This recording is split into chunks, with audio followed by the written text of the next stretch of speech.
Hey weirdos, I'm Elena. I'm Ash. And this is morbid.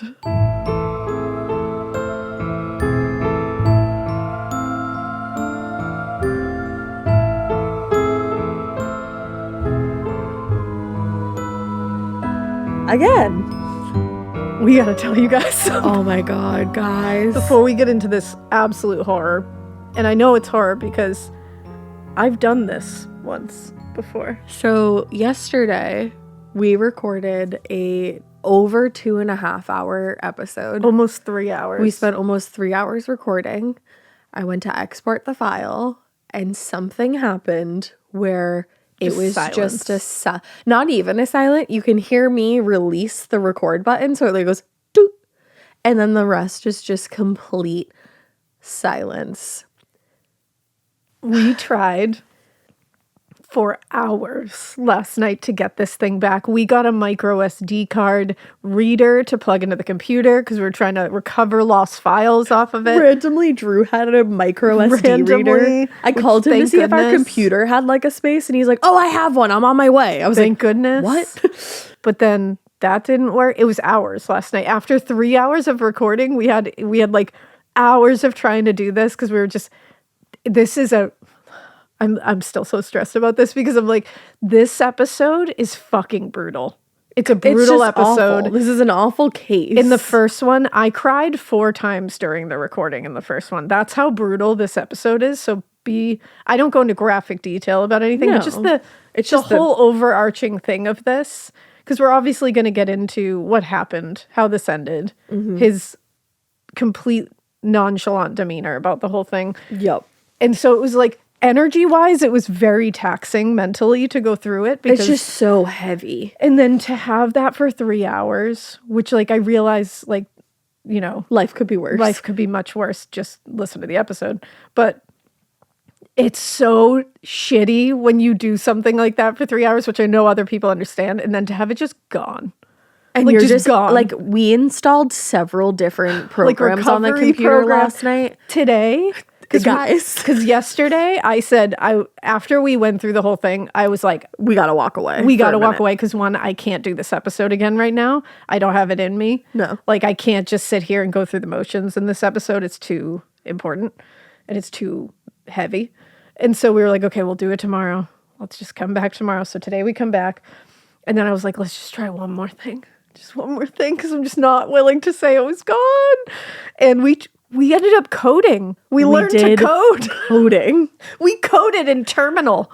We don't even know what the fuck that means. I didn't even know Terminal was part of a computer. She was like, type / FFmpeg.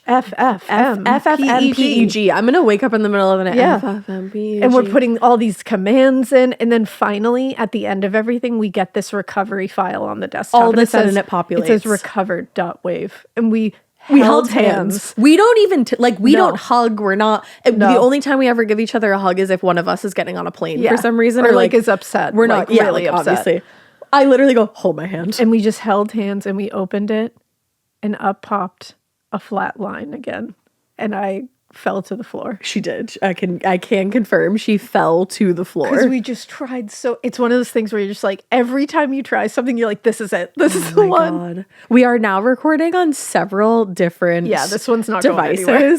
I am currently monitoring the waveforms as this is going. Because this also happened when it was just us recording with no producer or anybody in the room. So there's that. Yep. So now we're staring at that wave file ourselves across the room. We have the monitor tilted. Literally, it's Mother's Day weekend. And Alina's like, we'll just do it on Monday. I'm like, but I don't want you to have to worry all day Sunday. Because after that last recording, I said, I'm so glad to have Chris Watts out of my psyche. Like, I need to walk away from this. I need to get this out of it's going to take me a minute to get away from this. Like, when I tell you I cried 4 times during the recording, I literally cried 4 times had to stop and like just breathe. Because it's all so heavy. It's too much. And so I was like, I can't wait to just put this out, put the information we need to put out, and then just clear it out of my brain because it's really bothering me. I am setting a timer right now for an hour, and we're going to pause an hour into this and just make sure everything it's sounds all- good. It's looking good, but Yeah. I just want to make sure. So we're starting timer right now. Yeah. So there's that. So that's where we are. All right. So you haven't heard part 2 yet, listener. No, you haven't. And Just know that it's really fucking heavy. And this guy, it's heavy. I said so many things yesterday that maybe there's a reason why we weren't supposed Yeah, to. maybe Like, we went too. maybe we went too hard at him. Or, I don't think we can go too hard at him. I don't think you can. But maybe I don't know. Maybe we said something that the universe was like, I don't know. You don't want that out there. Like maybe you just don't want that kind of vibe out there. Yeah. I don't know. I mean, Things happen for a reason. I so. maintain that he's a useless bag of shit. But I do too. I'll probably say all the same things. I was gonna say I'm probably gonna say the same thing. I think maybe I was, trust me, we're gonna get into it. Don't worry. I'm stressed. Maybe it was just like yesterday. I was a little like Nudgy. I felt a little nudgy. Okay. Sometimes you just feel a little nudgy. There's during been the a day. lot happening. And maybe that's what it yeah. was. Yeah. I was too nudgy, so maybe I was getting a little too. Wasn't the right energy. Yeah, maybe that's what I'm gonna go with it. Today we had a nice little morning together. Yep, we had dance class in the morning. Not us, Not our my dance children. class. Elena's kids' dance class. But yeah, so we maybe tried that's new what it drinks is. this morning. Yeah. Oh, a blue jay just flew by. Oh, that's a sign. I love blue That's jays. a sign. And that correlates to my fun fact later that I've already found. Oh shit, because I you already already used said it. Oh, that's a beautiful one. Yeah. Okay. We also had a crow fly by. And that's good luck. So there's crows that. are like our sign. So there's that. And before I begin this whole thing, I went back and I watched like a lot of the body cam footage from different angles, different officers. There's a lot out there. So I think like honestly, one of the reasons like obviously the subject matter of this case will just shred you into pieces. Yeah. But I think also what really made this like so heavy for me is like the subject matter, and also the fact that we can see so much of the timeline in real time through body cam and all that. And We not can only see so much of the him. timeline, but so much of the nonchalance. That's what it is. It's like what he was doing while this was going on, what Yeah. he was acting like while this was happening. Yup. Being able to watch a family annihilator before he gets caught, Like in the aftermath pretending of murdering that his family is missing, Yeah. is something that I mean, I don't know if we have ever been able to see before. This is the first one that I know of. I think it's one of very few or the one that has the most that we can see. footage. Yeah. Because again, those discovery documents are just Rife. and horrifying. They really, I'd like to say right now, I think I said in the last one, like they're out there, you can see them, and they are. But I'd love to caution you Yeah. that they do include a lot of detail. There's autopsy reports.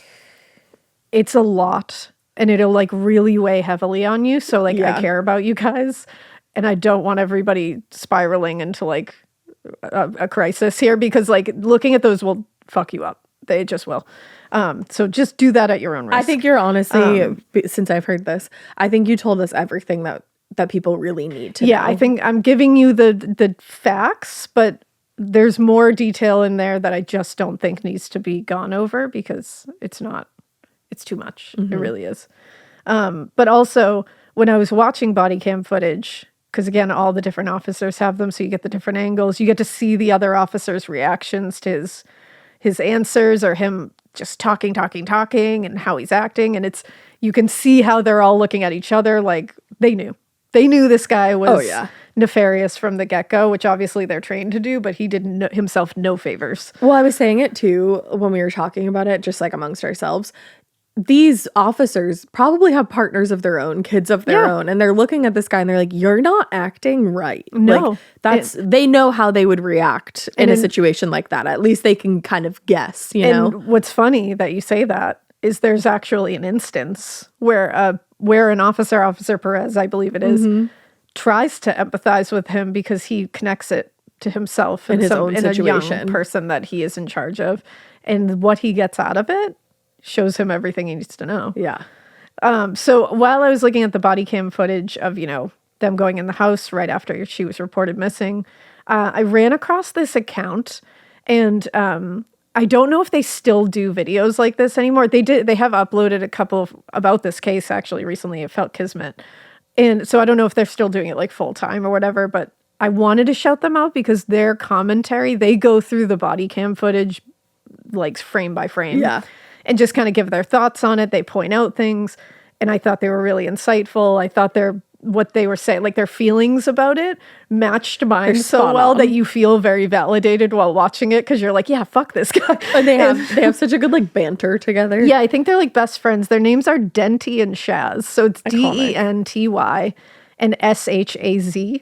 Again, I don't know if they're doing this full time anymore, so I don't know like what, but I recommend you go like take a peek at what they have to say because I think they were just like really great to listen to about this. Oh yeah. And they have great accents. I love that. And they just seem like people you want to hang around with and like talk through these theories and things with. Yeah. So like shout out to Denty and Shaz. Shout out for being a good channel. And I think they're on like Instagram and YouTube and other places.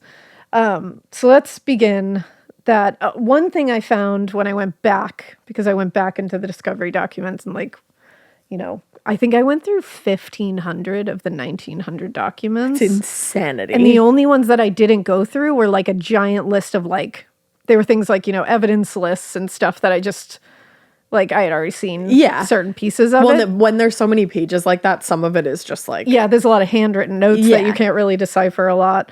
I did see one handwritten thing that I thought was very interesting. And I looked around and I saw this person has never come forward with who they are. Which was kind of like a good thing, I think, at the time. I was like impressed by it. This psychic medium from Massachusetts. From our town. Called the police while they were missing. They had not even been, like, none of this had come out.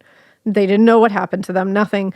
And told the police the most detailed version of events that they believed happened, and it matches up almost exactly. Really? Like they say that like, they're going to be found, I think they said like underwater or in liquid, which is like what did you know that? Like, yeah, you didn't tell me this yesterday. Causes of death. They knew the time period. They really like, it was really shocking how accurate it was. And it's in the discovery documents. It's like a yellow piece of paper. Damn. It's one of the only pieces of paper that is handwritten that is legible to read in the documents. Shout out to whoever transcribed that note. Yeah, it definitely was legible. But it's a psychic medium from Massachusetts who wanted to remain anonymous. Interesting. Which I thought was interesting because usually...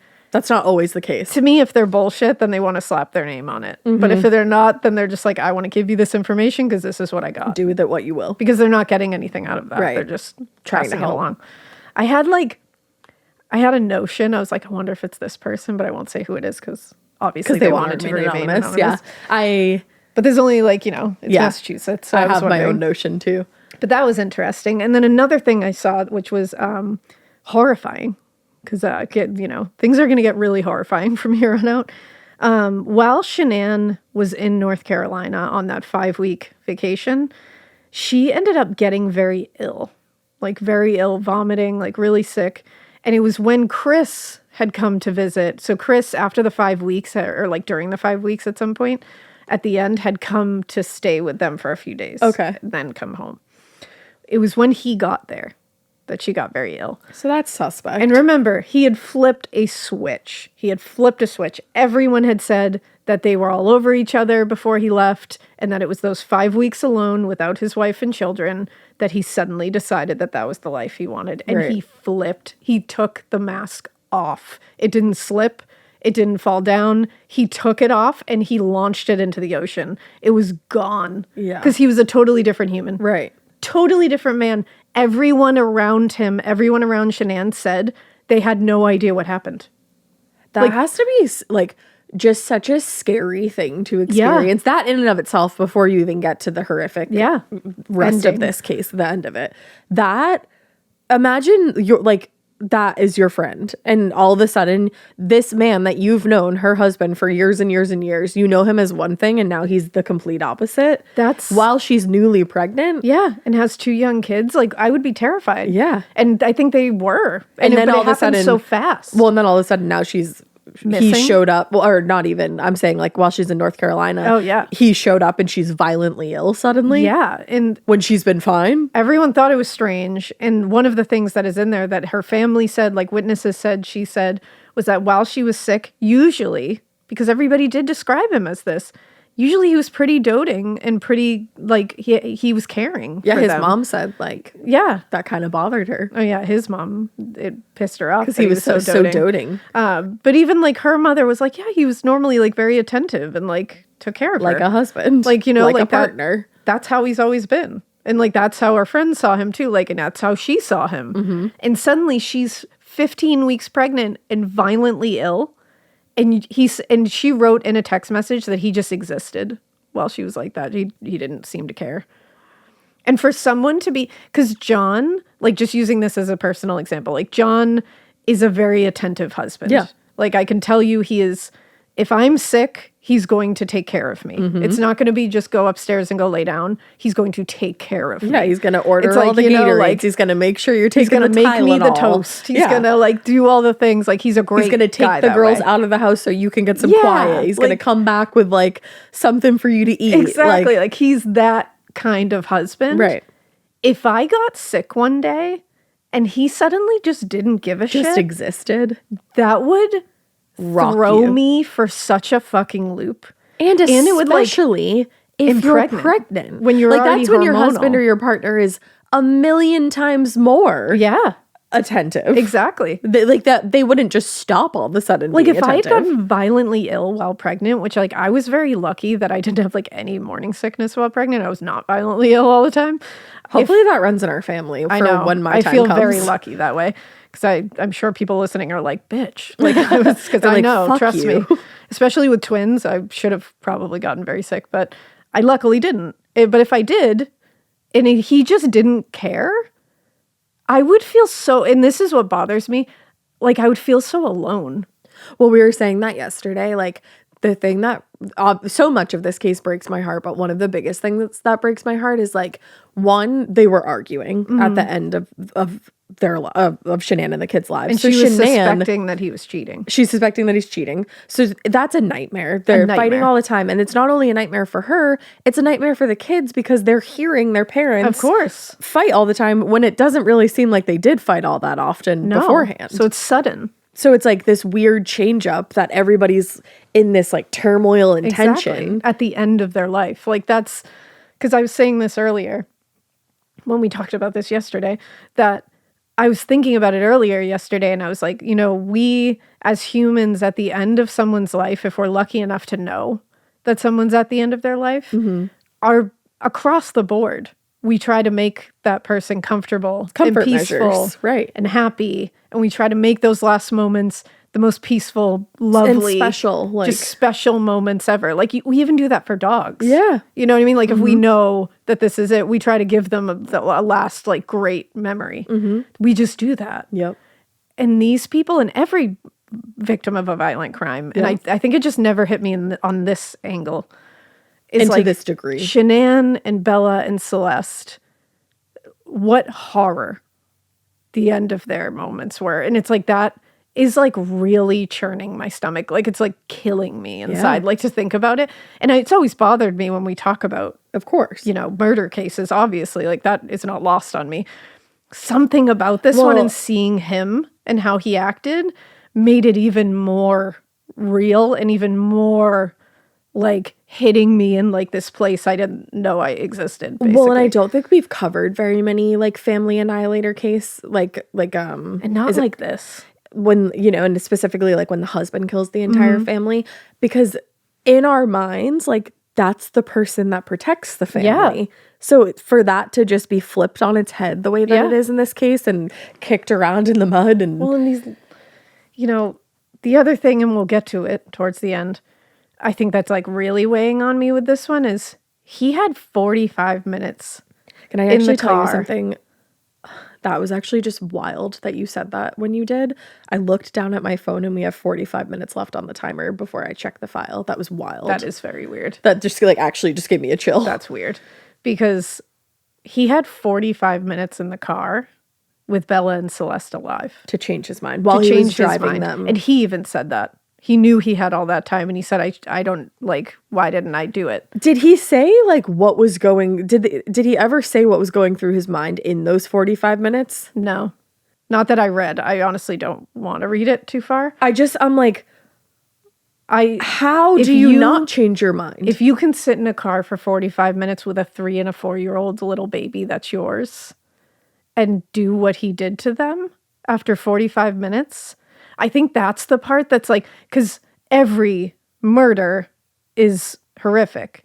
Every family annihilation is horrific. I've never come across one where the person drove for 45 minutes with their babies in the car alive and still decided to do it. No. I think that's the part that's like really getting me about this case is like, I mean, they fell asleep. Yeah. Like the amount of pictures on my camera roll of my kids asleep that I take creepily, because when I go in their room to check on them, they look so peaceful. The and most sweet. angelic and sweet that they will ever look is when they're sleeping. Yeah. Like that just like will melt you if you are a human being. And he's not. No. He's a fucking concrete block of shit. Like he really is. He's nothing. He's nothing. He has nothing. What did you say yesterday? You said he's not even worth the molecules that build his body. Yeah, he's not worth them. No. He is not worth the molecules that make him up. He's just not. He's a waste of those. So they thought that back to when he's visiting in North Carolina and he doesn't care. She's sick. He later admitted. Yes. You were saying. This is the horrifying thing. He later admitted that he was slipping Shanann oxys in her drinks and things and in her food to try to encourage a miscarriage. And she's over 3 months pregnant. Yeah. She was 15 weeks pregnant. He is trying to poison his pregnant wife without her knowledge to try to induce a miscarriage. Like, what the fuck is wrong with you? Which also, miscarriages are horrendous. Of course they are. And to try to induce that in your wife and that far along is something I cannot comprehend. I'm like, that was the first step of evil.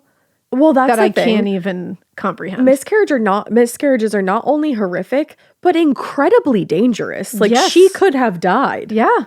And maybe that was the intention as well. Maybe it was. But it's like, I said this so many times yesterday when we were talking, I don't understand why he didn't just, and this would have been shitty too, but I don't understand why he just didn't get in his car and drive away and start his fucking life with Nicole or whoever the fuck he wanted to. Just leave them. Obviously, that's going to be tough for them, but there's tools and they have a community that surrounds them that they'll be okay. That's the thing. Shanann and these girls had enough people around them that loved them deeply and had friends around them that loved them deeply, that they would have had a padding. They would have had been somewhere to fall. It would have been hard. It would have been awful. But it wouldn't have been the end of their fucking lives. They would have been better off for it. Yep. They would have been better off for not having this man in their life at all. And how do you not sit there? Like, that's where it's like, we said this yesterday, like, we hate to armchair diagnose, but he's a psychopath. I don't even think that's armchair diagnosing. It's slapping if you get us all mad in at the me face for that, like, that's your business. Because but like, I don't understand. He's a psychopath. Absolutely. Because I don't understand that not occurring to him. No. Why, like, abandoning your family is, in your mind, worse than murdering them? That's what like, why didn't you just leave? Yeah. But you know why? Because he didn't want his life to be interrupted. He didn't want to have to go away. And also, if he leaves, he knows there's a possibility they'll track you down. They're going to track you down. That you're always going to have this tie to this responsibility, no matter what. Even if you're not taking that responsibility on, it's still there. But there's a million dads wiped out. There's a million dads that don't pay child support. Well, and also, how's that working out for you? Right. How's that working out for you in prison? Did this work better?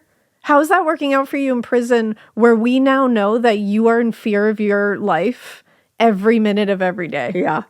How's that working out? Yep. You fucking piece of shit. It's unreal.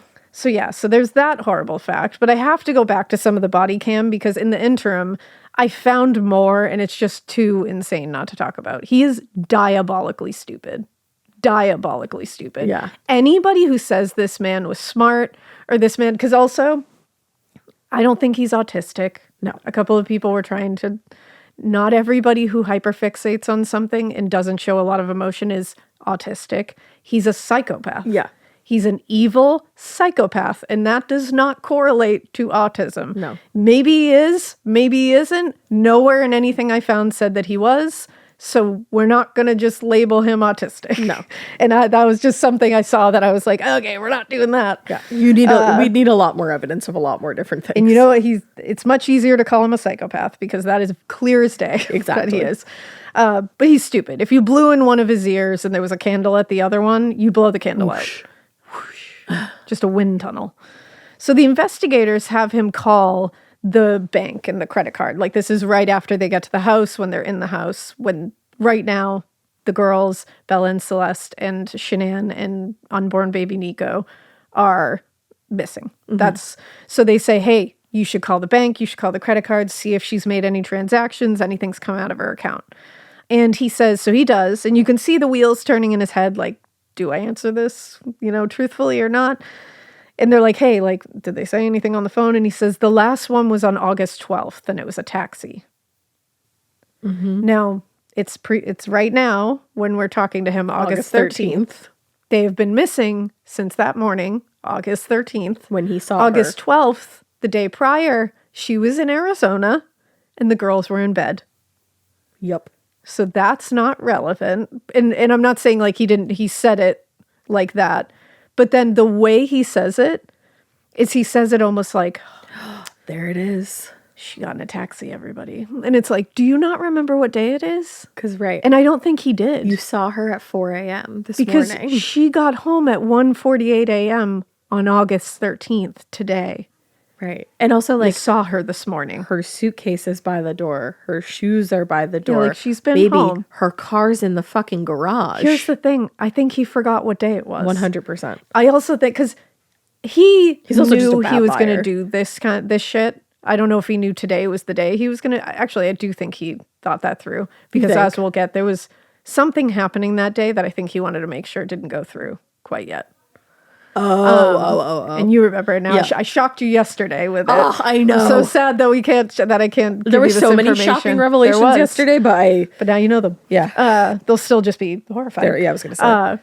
But I do think one of the main things that needs to be pointed out again and again is that Shanann's friends, like Nicole and Cassandra and Nate and all the people around her that made a big fucking stink about this to make sure that he got home, that the police were called, that this didn't go throughout the day, that they weren't waiting around to see if she showed up. All those people were the reason that he didn't get to formulate a better cover story, that he didn't get to cover up any of his tracks. No, because they were blatantly out there. And that everyone was immediately suspicious of them. They are the heroes in this story. They came through for their friend. Yep. And everybody needs friends like these people. Yes. Like Nicole Atkinson, everybody needs one. I'm like 100,000%. And it's just, he's just, and we're going to go through it, what he did during this day, that none of it makes sense. No. None of it makes sense. So they ask about the charge and he's like, oh yeah, August 12th, she got in a taxi. And they're like, does it say where or what time or like what the taxi service was? Because they're still thinking like, at this point, maybe they don't know that he's claiming that she was home this morning. Yeah. So you would answer in this instance, because you know that was yesterday. Yeah. You would probably answer, well, she was in Arizona, so that might have been to the airport or something. Yeah. It's not from today. But he doesn't do that. He says, no, it just says taxi. Like, oh, fuck. Like he says it like, I think This we've got a lead it. here, fellas. And even the fucking officer is like, well, that was yesterday. Yeah. So like, let's move on. Right. Like he tried to use that, and you see him try to do this a couple of times. Like he takes something that someone says and he's like, oh yeah, maybe that was it. And it's like, you're a dumbass, because everyone is giving you little tethers to grab because they want to see how you react. Exactly. They're all smarter than you. Every single person around you is smarter than you. Yep. He also said there was a $27 charge at Target on August 13th. I said that's an act of self-restraint. It really is $27. But obviously, by August 13th, we now know that Shanann was no longer alive. Was it like a pending charge? So it probably just took a bit to show up. But either way, he is so pleased to be able to say this because he makes it seem like, well, she must be out at Target. Like, she ran away with the kids and she bought something at Target. It's like, she got her go bag and for $27. Yeah, and didn't bring any of their medication with them. Their or car hers, seats. or her purse, their car seats, anything she wore, any of their clothing. Nothing like that. Like, none, her cell phone. Yeah. Like, Her wedding ring. But the investigator calls him out. The investigator's like, yeah, those charges take a couple of days to show up. That probably wasn't from today. Said, I'm a frequent flyer. Like, you can really see these investigators just going, good try. Yeah. Good try. Now, they ask, this one drives me crazy. And I got John to validate this one for me. He's on my side. I'm sure not everyone's going to feel the same way, but this personally irked me. Mm-hmm. The investigators ask if the girls had a favorite pair of shoes they like to wear a lot. Yeah. He said just a pair that they loved, like a go-to pair of shoes. And he says, no. What the actual fuck? Lies. Like, Lies. I know all of those girls downstairs. Yeah. I know all of their favorite shoes. Yeah. That's immediately. The thing. You have two little girls. I know someone is inevitably going to tell me I'm wrong because their kid doesn't have a favorite pair of shoes, and that's fine. You're in the minority, I think. The likelihood of two gals with a fashion-loving mama, which was clearly what Shanann was, not having a go-to favorite pair of shoes, that's incorrect. That's crazy work to me. Incorrect. That alone, and it's the way he answers. I will say it a million times, and I don't care. My body would not be able to form a smile during my family being missing. It just wouldn't. It would forget how to do it. I would just be in a state of absolute terror and craze and despair. I would be like Nicole Atkinson is. Yeah, which when she's seen on the body cam footage. You watch that body cam footage, you can see the moment that she sees that her medication is still there. That Shanann it clicks for her, and you can see that is a real. That is someone who loves someone that is missing right now. She grabs her heart and she starts kind of just like looking around like, oh, fuck, this is really happening. She has the reaction of somebody who loves somebody deeply, loved those girls, loved Shanann, and now knows something is bad. Mm-hmm. And you can see it all over her face, and it shook me. Like, it's just a human reaction. And watching that one little clip, you feel like you shouldn't see it. I know. Because it's such like a real moment. It's so raw. Of grief. And it sticks with me. I can see it in my brain. But what happens is when they ask about the shoes, he goes, no. And smiles. Like this big cheese smile, like, no. Like, what do you mean? I don't know shit about my kids. What do you mean? Like, and then he brings them over to a closet and he's like, no, I just tell them to go get their shoes. And I'm like, okay, but they probably usually get the same shoes. Right. That's how kids work. But he stands in front of the closet and he goes, Bella's are on this side, Celeste's and Cece's are on this side. And he's sitting there looking down at these little baby girls' shoes all over the floor. And there is nothing. There's nothing. And we all know what he did to those babies all know what that he morning did. To have nothing. Nothing. Looking at like the remnants of their life. Nothing. How? I would be sobbing. How? You're not a dad. And especially even these people, he's trying to make them think that they're just missing. Even if they're just missing, I'm breaking down at the sight of their little shoes. Yeah. I'm breaking down. You wouldn't even be able to like direct them to the closet. Like I would just you wouldn't be able to walk over with them and look. You'd just be like, they're in the front closet over there. I'd be like, I can't look. I'm going to lose my mind. Like, I'm going to lose my mind. Like, I'd be holding shoes. I'd be a mess. Yeah. Like, a mess. He doesn't even have a slight, and it's these kind of things that when you watch this body cam footage will fuck you up. It's just like, it's not graphic, it's not gruesome, it's not that shit. It's him. It'll fuck you up. The psychologically damaging part of this is watching him not It's care. how vacant he is. It really is. And when he is lying or when he's getting asked something that's difficult for him to answer, he has a tell.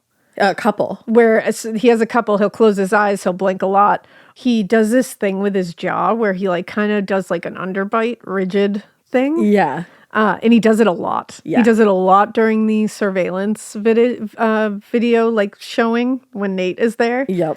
He does it during the interview and he does it here when he's trying. I think it's when he's trying to like calm his nervous system He's doing down. it right now, actually. Yeah. But yeah, I hope he is. Yeah, I hope he's in a currently. permanent state of her. Lockjaw. Yeah, just straight up lockjaw. But it's very interesting. He does it here. They walk into the bedroom, the main bedroom, and they see that he has stripped the bed entirely. Now remember, I just want everyone to remember, at this point, he had not been home. He left for work at what he said was 5:15, 5:30 in the morning, leaving his wife in bed, in the bed sheets and everything. And then he went to work. This is the first time he got home. Why is the bed stripped? And where is everything? And he says it's because she had airport on her. Yeah, he said, well, she had gotten home last night straight from the airport, so she would have wanted to do that. At 4 a.m? Well, he's trying to say, like, she would have washed them, but in that case, they would have found them, in the everybody washer. say it together, in the wash machine. Yeah. So- Instead, they found them in the trash. And they didn't even find all of them. Nope. Find them They in found the trash, fitted sheet, right? and it was missing the top sheet. Yeah. And we will find out why later. And the girls' beds were missing their sheets too, right? Yeah, the girls' beds were missing certain sheets, and then later they end up being made.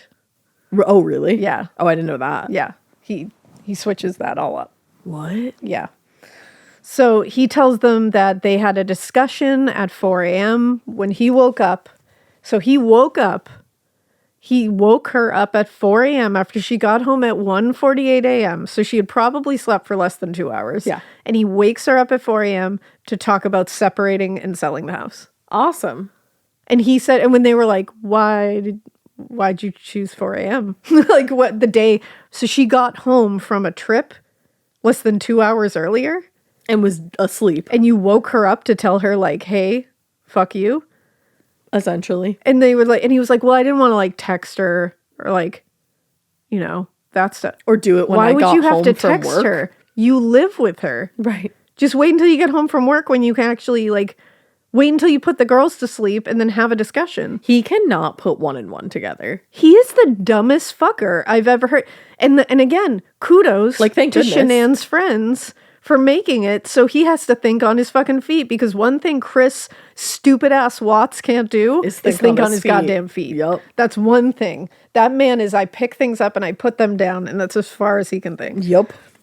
He's a true idiot. And it also has nothing to do with the fact that he likes cars. Oh my Or that God. he's an automotive technician or whatever he was, because Guys. Drew also works with cars, and we never said that they were stupid. No, nobody ever said that. Yeah, if I'm saying somebody is stupid, I I'm mean gonna the murderer is stupid. exactly. Not the job he does, not the All I industry as a said- whole. I literally just said cars. And that is... And you guys took that and ran with it. and only a What? couple of people did, but I was like... Only a couple. Please just know that we are never personally attacking you when we're talking about a family annihilation. No, it's Don't- not about you. Yeah, don't make a family annihilation about you or about cars or anything like that. About cars. It's about this dumbass piece of shit. And what it is about is Shanann, unborn baby Nico, Celeste, and Bella. That's who it's about. Period. But I just had to put that out there that we're not saying if he works with cars, you're stupid. He is stupid by nature. Exactly. He'd be born stupid. That's what he was. TM. So he's an idiot. So they're like, that's crazy that you did that right before work.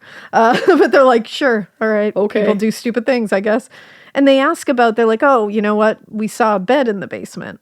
What's that about? And they said, this is kind of fitting. They said a that little you? now. You're saying that you were talking about separating. Like, I'm assuming she kicked you out into the basement a couple of times and you had to sleep there.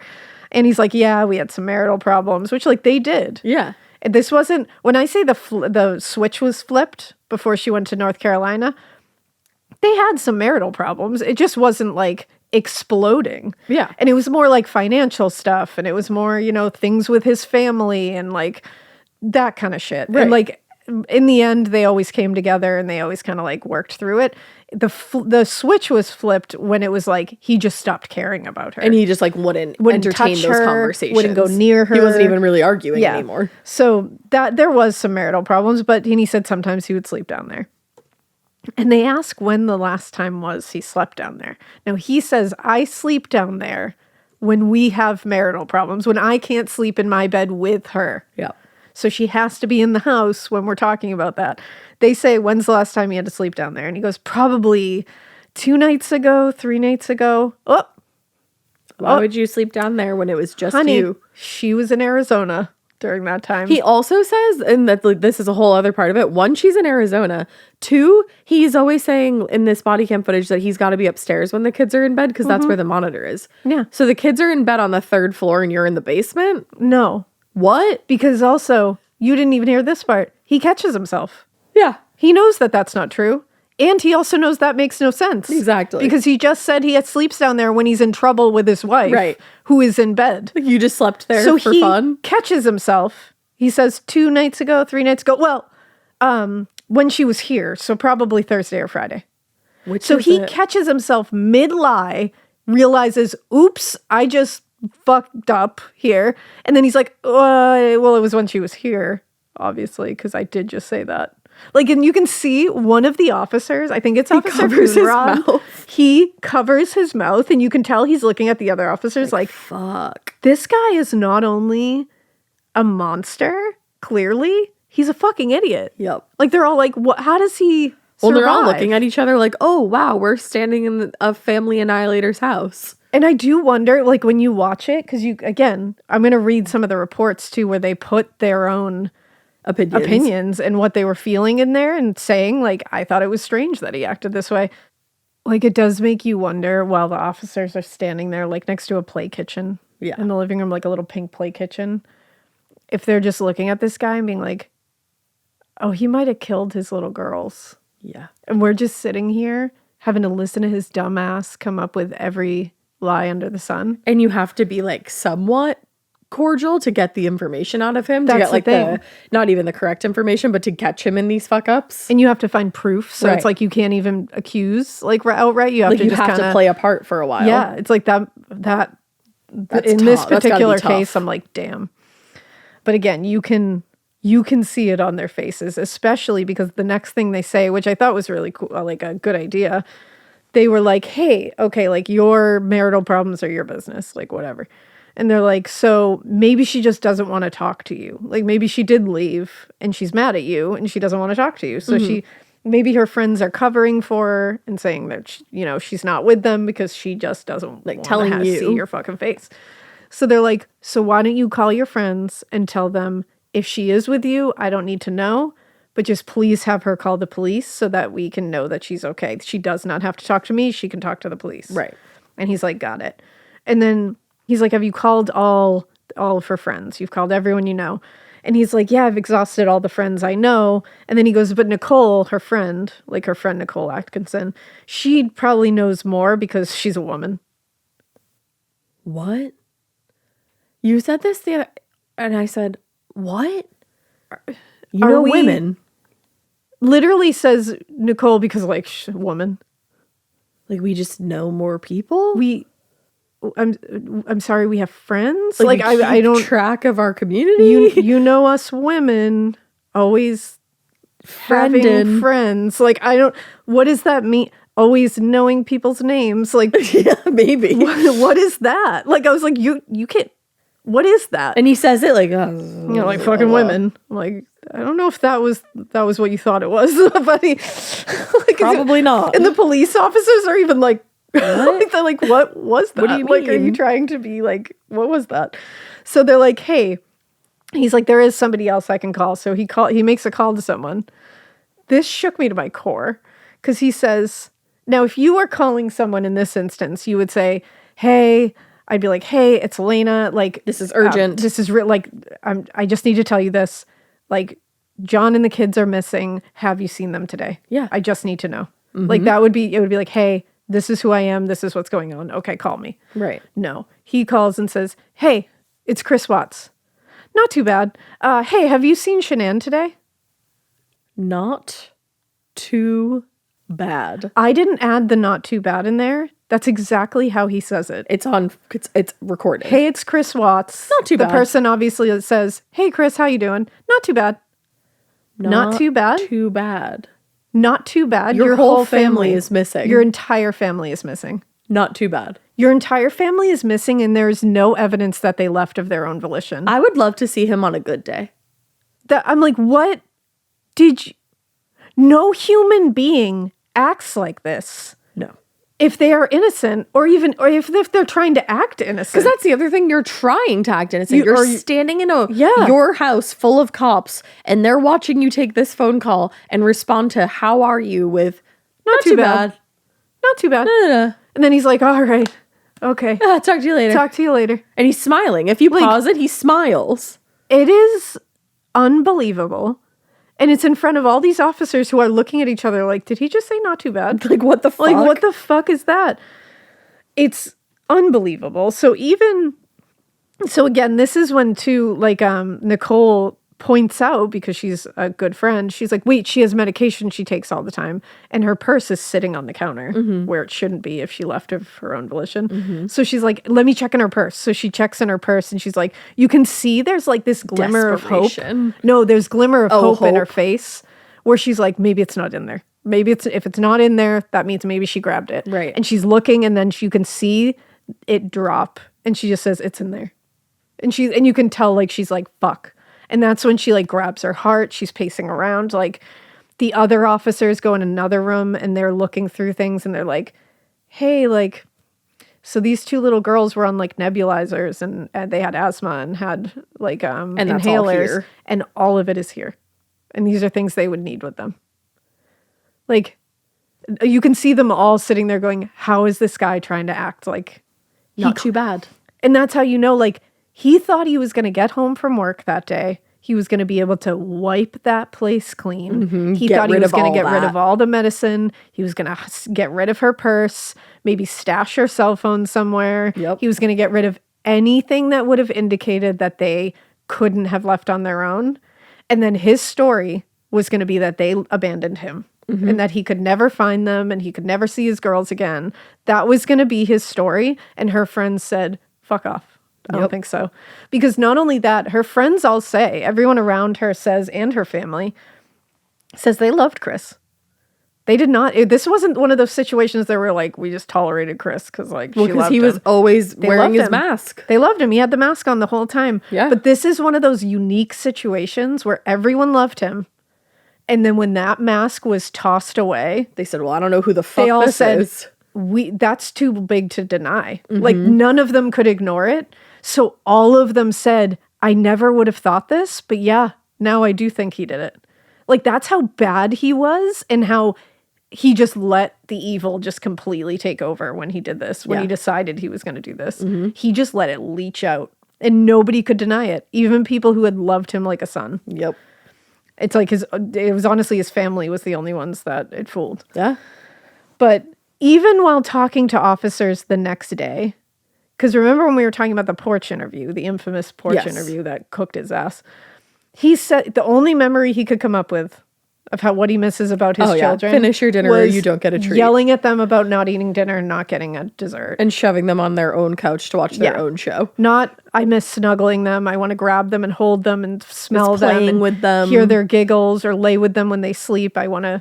I want them to wake me up in the morning. Like, nothing like that. Just, I want to disappoint them and tell them they can't have dessert. Today, he had another one. Oh. He said he just misses when they would throw chicken nuggets at him. That took me out. That absolutely fried me. Like, that's how you know. Like, he hated this. You have to try to human better in this kind of situation. Because he's not safe. For some reason, these are the only memories that he can conjure because all he can think right now is, oh man, fuck, I'm free of all that. I don't have to do any of that. I don't have to tell them to eat their dinner anymore. I don't have to sit there and watch Bubble Guppies while they're on their couch and I can't watch my show. And I don't have to sit there and get pelleted with chicken nuggets even though that's fucking hilarious. Exactly. He doesn't want, there's no... He can't conjure an actual memory of him caring about them and having a sweet interaction with them. Because he just doesn't care. Because he's so happy to be free of them, which is like, so fucked. I'm glad he didn't know how to human in this scenario. Because he sunk his own shit. Because like whatever Google search he did to learn how to act like a grieving father, it failed him so spectacularly that I'm so glad it did. He was too busy looking up lyrics. He could not human in this moment. And he says, and then they're like, hey, what did the girls usually wear to bed? Like what? Oh my God. Now, he's been a father of girls for 4 years. Yep. Fathers of girls out there, or of just little kids who like to wear nightgowns. You know what a nightgown is. Correct. Because you have kids that wear nightgowns. Even people who don't have kids, I think, could say they know what a nightgown is. Mm-hmm. They're like, hey, does like, one of the officers is like, do they wear nightgowns? Do they wear like PJs usually? Like, what do they love to wear? What were they wearing last night? And he was like, they have like dresses that they go to sleep in. A nightgown, That's Chris. literally what a nightgown is. It says it in the name. Nightgown. That's what that synonymous is. A dress that you sleep in at night. He's so stupid. And like Shanann was like, oh, can you grab me that nightgown? Or like, hey, can you toss their nightgown in the laundry? Nightgown it is. Like, you know what it is. You know what it is. And then he's like, no, I don't remember what they went to bed in last night. And even one of the officers is like, you put them to bed though, you said, because Shanann wasn't home. You had to get them in the PJs. And you don't recall? I always remember what the fuck they're wearing. Yeah. Like, you have three to keep track of. Like, you put them in the pajamas. You remember what pajamas they're going to be in. Not only that, you put them in the pajamas. You also check on them throughout the night. That's the other thing. Later on, he's sitting there saying he's upstairs because he's checking in on the monitor. I always check on the kids. So many parents, maybe not every, years old. But so many parents I know. Your kids are at my house. I go in there 3 times through the night. Exactly. If I wake up, I'm like, I should go check on them. I should just go check on them. And I know what they're wearing. You know what they're wearing. Like, you put them in it. Like, right. It's like, come on. So that's stupid. He just doesn't want to give them anything. And when K-9 officers come, this is what the report says. Now, the K-9 officer came in. It says, while speaking with Chris about appropriate items, such as shoes and clothing, the K-9 officer stated the importance of the items not being touched by anyone else. Each time Deputy Koch asked Chris about specific items, he mentioned that he had in some way touched them. And you can see it in the video. She's like, okay, like, we're going to need this so we can have, like, their scent on it. And he's like, well, I did touch that. Well, I did throw that in the laundry. Well, I did rub my body all over that. Well, I did spit on that. Well, I did clutch that. Well, I did walk around with that. You touched every item in this house. Why would you do that? After she specifically told you not to. And it's just physically not possible. You didn't touch everything that they own. No. In the last, because they're like in the last like however many hours, like, and he's like, yeah, last night I just touched I've just been rolling through this house. I literally touched everything in this house. I would Tasmanian deviled because he doesn't want place. them to think that they can get a clear scent, and he wants them to know my scent will be on everything, and not because I did it, but because I just touch things all the time. Which also, like, your scent is probably going to be on there anyway, motherfucker. You live in the house. Yeah, you're their dad. Hello, and husband. But one of the most egregious, and this is what I was mentioning earlier, was when Officer Perez tries to, like, empathize with him. Yeah. He's like, hey, man, like, I have a 7-year-old nephew, and I took him in. And he literally says, I'd be going batshit crazy if he was missing. And he says, I can't imagine 2 daughters. The entire time he is saying this, Chris doesn't look at him. He's texting on his phone, which he is always texting on his phone. I wonder who he's texting. And not even paying attention, doesn't say anything, barely answers him. In the report that he wrote, Officer Perez commented to Chris that he can't imagine what he is going through. While speaking with Chris, he showed no emotion and he did not seem to respond appropriately to the situation. Chris did not ask any questions or offer to help at any time. Chris's facial expressions rarely changed. However, when they did, he seemed to smile/smirk inappropriately, displaying a lack of empathy, specifically when speaking about his children. Why are you smiling? His voice remained low and even-toned. His nonverbal cues were very apparent. Chris had a very erect and almost tense posture, and his arms crossed a majority of the time. Chris lacked eye contact and appeared to be nervous, looking around constantly. That's them, like, just looking at him. Well, that's the other thing. Like, with them saying he doesn't have any fucking appropriate emotions, he doesn't cry once. No. In any interview once. with the media, Nope. In any body cam footage, interrogation, looking at the security footage, looking at his not baby girls' at all. little outfits in their closets, walking into Bella's purple room with butterflies all over it. Nothing. What the fuck is wrong with you? Literally nothing. How do you not have a single human emotion? And I need you guys to see, and maybe we'll be able to post it, the body cam footage of Officer Perez trying to engage with him. He barely looks at him. Barely looks at him. And when he says, like, I'm so sorry, like, I don't know how you feel, he never says, like, thank you or, like, I appreciate it. And I think it was, like, our friends that I mentioned there before, Denty and Shaz. Yes. they mentioned, and I was thinking it too, at the end of all this, you see the canine unit leave, and they say, like, you know, like, if you need anything, give us a call. We're going to work on this. We'll let you know, blah, blah, blah. Not once does he say, I appreciate it. Thank you. He's just like, yep. Because he just wants everybody to get out of there so he can live his life now. These people are supposed to be helping you find your missing family. You'd be like, I appreciate it so much. Thank you so much. Thank you. I'll be here. I'll be have right my phone here. on. Like, if you need anything from me, I'm right here. Like, you know where to find me. Like, one of them's like, do you have my number? And he's like, I don't know. And he's like, do you want it? Like, do you want to have a connection to the people trying to find your kids? I can't imagine being an investigator on the other end of it. It must have been so fucking infuriating. It also just must have been like, I don't know how to respond to people when they act strangely. No. Like I've never come across anybody quite like this, but just in a way where I'm like, what? Like, why aren't you having an appropriate response? But I think that's what happened. I think everyone was thrown. You can tell everyone's like very put off, not even knowing how to react to him. That's how I would feel. And Officer Coonrod, who has like a lot of the body cam footages from him, his report is very telling. Really? One part of it says, Christopher gave us consent to check Shanann's phone. It had an alert which stated the garage door was opened at 12:42 hours. Yep. Detective Baumhofer took the phone to the Frederick Police Department. Christopher showed me his phone, which shows alarm times when the doors are opened. It sent an alarm at about the same time, stating he had left opened the garage door. Christopher told me that at least 3 times, which felt unusual. Shanann's phone showed an alert at 12:42 hours for the garage door, which is the only way someone could leave the residence. Christopher's demeanor was nonchalant. He asked one time if he should go look for his family.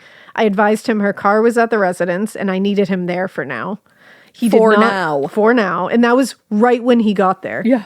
He did not ask again about looking, and he did not seem overly concerned. Nicole and Nathaniel said they both felt Christopher was extremely nervous. Nathaniel said he had heard Christopher numerous times in the past yelling loudly at Shanann. Oh. Now, another friend, described as one of Shanann's best friends, spoke with investigators and said she lived with them at one point just for a short period of time, and she helped out with the kids, like that stuff. Her name was Christina. Mm-hmm. It says, Christina said their marriage began to change when Shanann was in North Carolina. Chris began to get aggravated with the kids around him all of a sudden. Really? She said Chris used to put Shanann and the kids first. Chris began to not touch or ask Shanann about the baby. Christina said that when they were separated for the 5 weeks she was in North Carolina, Chris came back to Shanann a different man. So see, everyone's like, what the fuck? Christina said Shanann had a routine and was a bit OCD. She advised everything was in order, even what she wore as clothes. Christina described Shanann as very protective of the kids.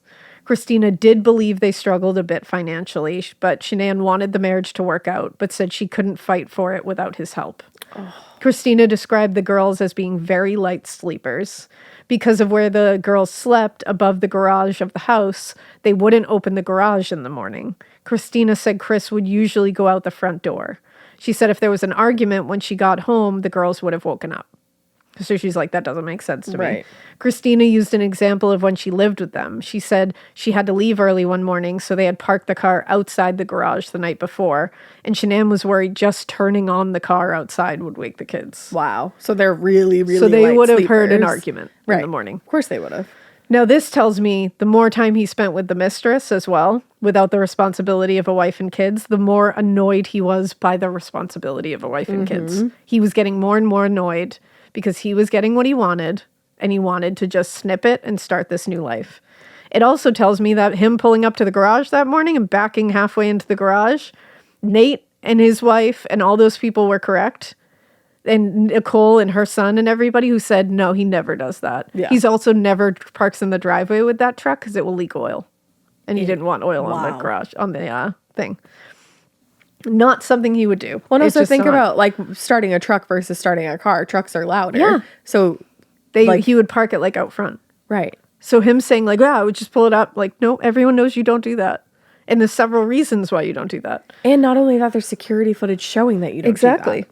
Now, Officer Goodman called Chris several times during the next day to talk about, like, you know, physical traits of Shanann and Celeste and Bella. To investigate, to try to send out to people, like, scars they had, you know, like any be on the lookout for this. Yeah, distinguishing features.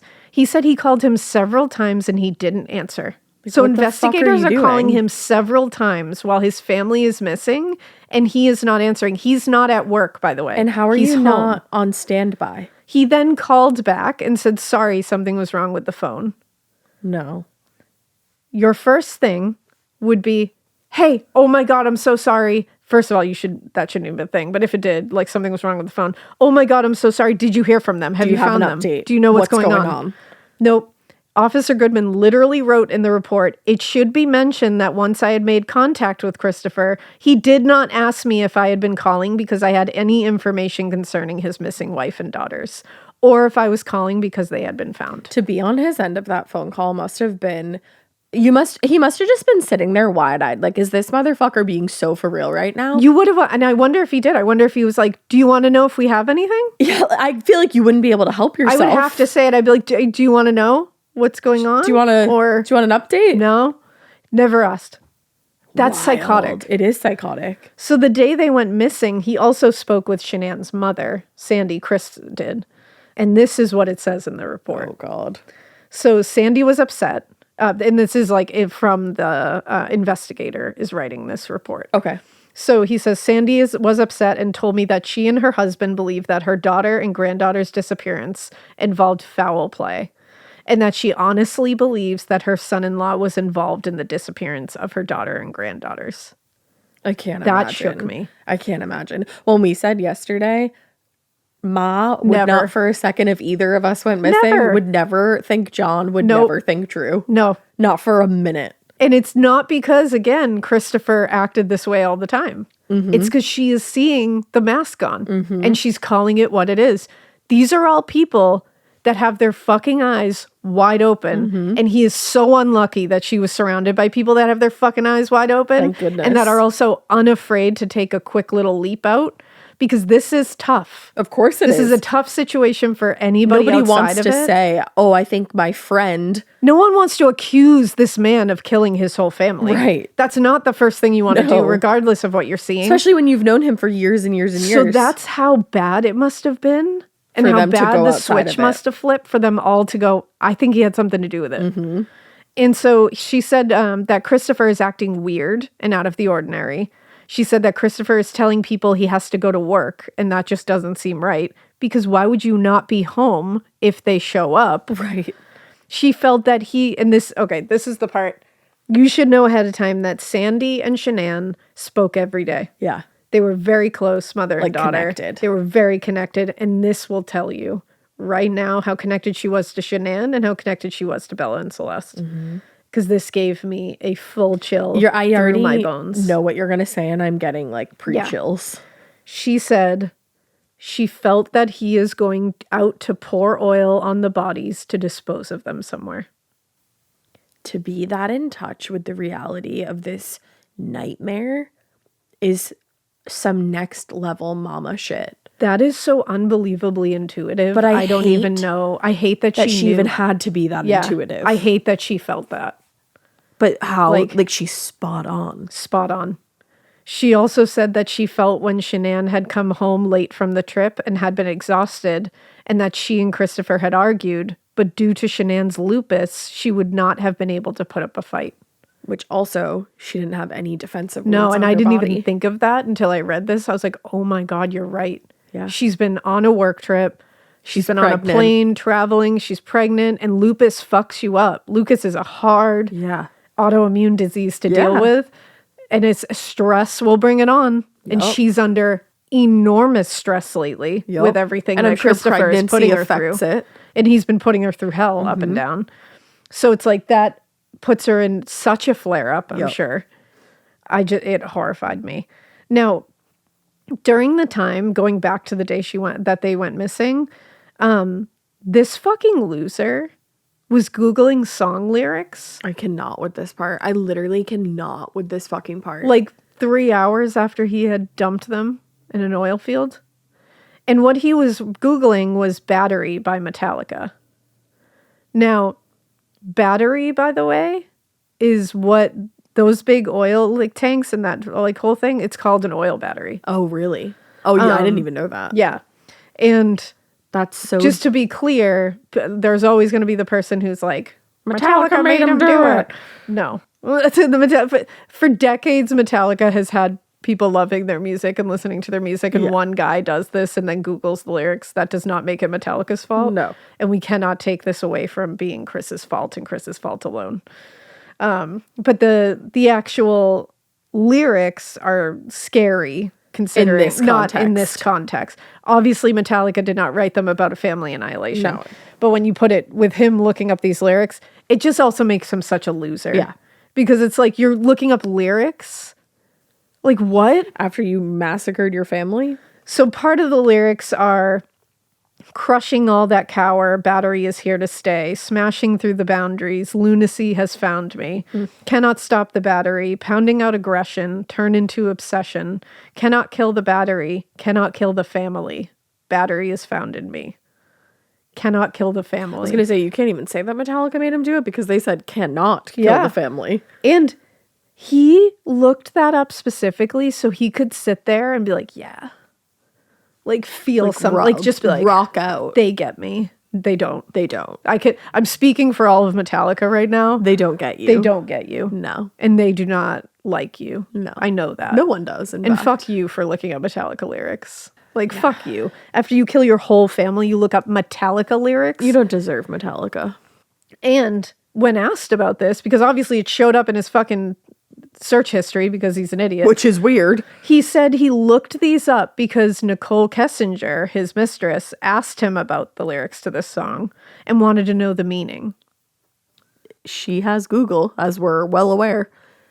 That's she couldn't in her 2 hours of searching up wedding dresses, she couldn't just take a side quest to figure out what the meaning of this Metallica song was. Yeah, I mean, look in those discovery documents. We know she had Google. Yeah. She definitely had Google. She could have looked those up. And also, what are you trying to do? Yeah, exactly. What are you trying to do here? Oh, she heard that song that I've never. What is Metallica? He said. Yeah. And also, if you look at the timeline here and you look at the transcript, like the text messages ingoing and outgoing and the phone calls during this time, they weren't talking during that little, they were talking during the day, don't get me wrong. But during that little period, she didn't ask him about it that we saw, that you can see. So what's that? Interesting.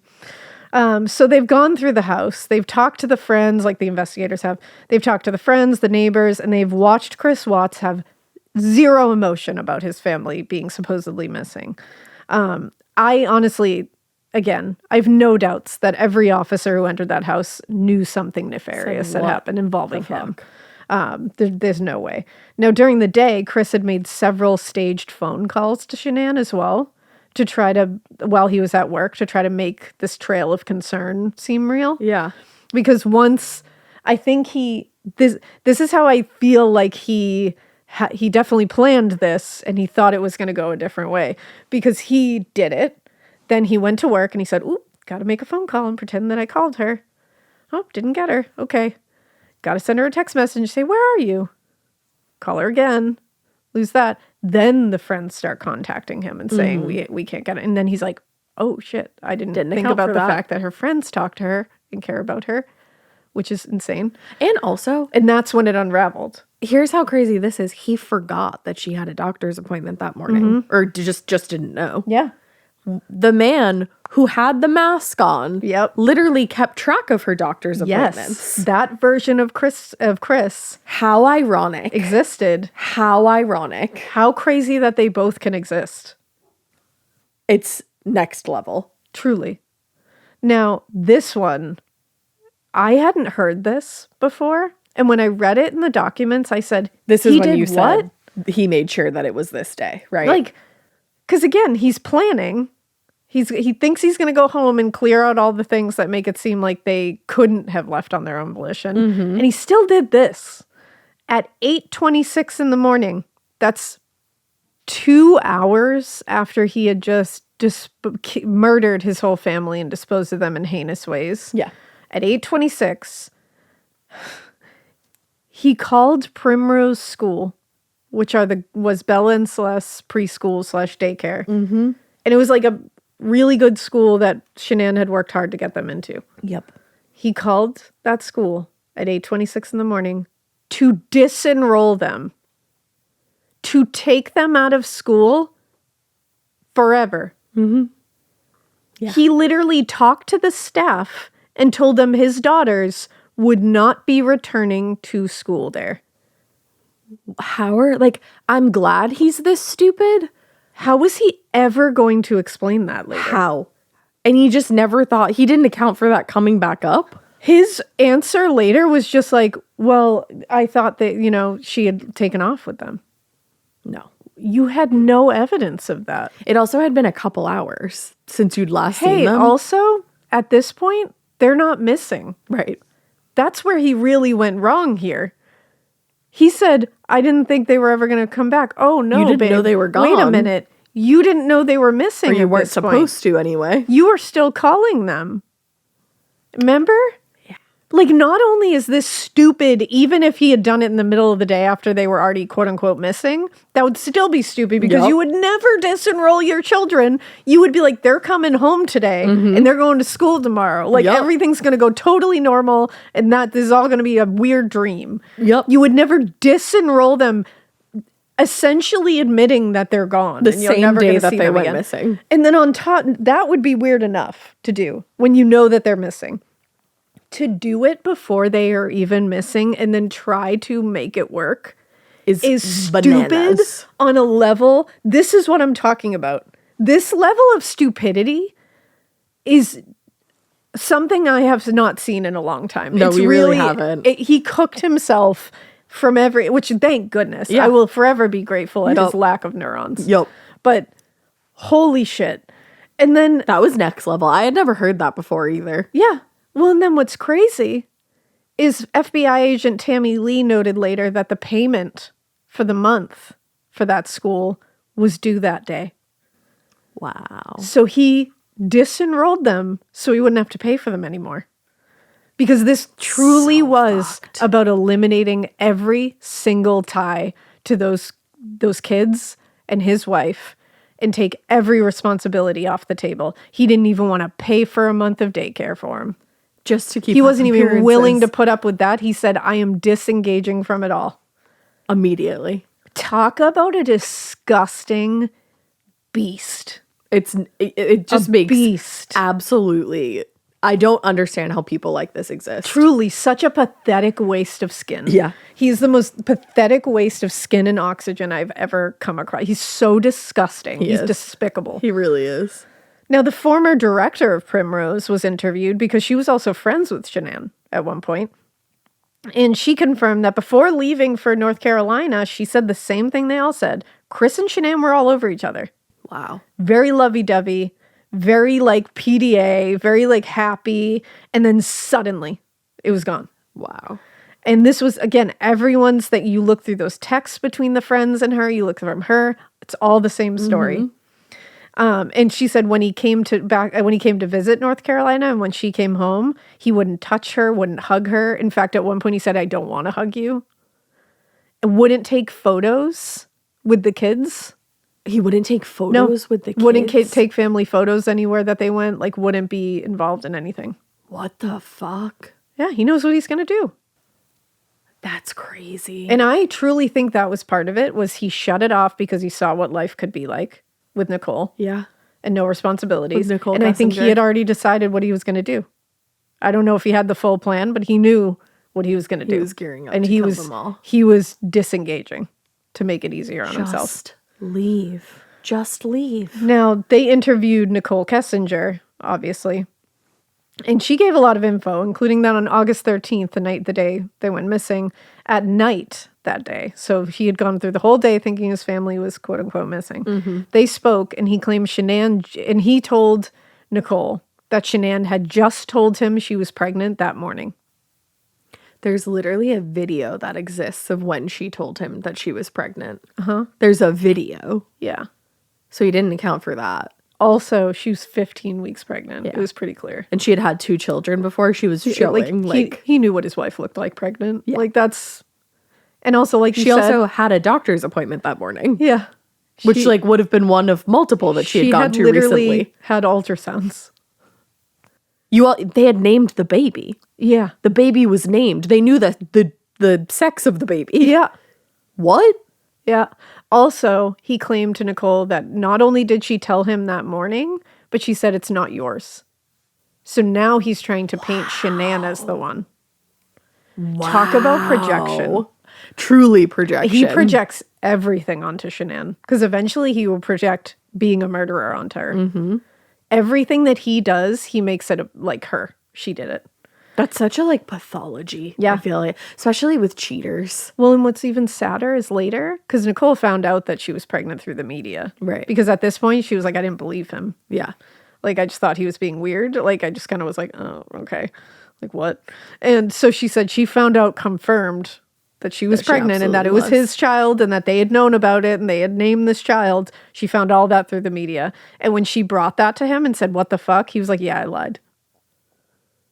And then he was like, does this affect our relationship? Yes. Like, he was genuinely upset when she was like, hey, I just found out that your wife that's missing is pregnant with your child and that you knew this for 15 weeks. And that you and he was lied like, to me. yeah, okay, I lied about that. Are we okay though? And she said that was the point where she was like, I think you killed your family. Like, I need to go. Oh my God. Like, this was days later. But also, another conversation on August 13th, the day that they went missing, Chris told Nicole that Shanann had left her wedding ring at the house. Because remember, he walked out with that wedding ring saying it was on the nightstand. I have a whole feeling about that. Chris asked Nicole, how much do you think the ring is worth? Remember, his family has been missing for about 12 hours at this point. And she responded by telling him to pawn it. Why would you pawn the ring?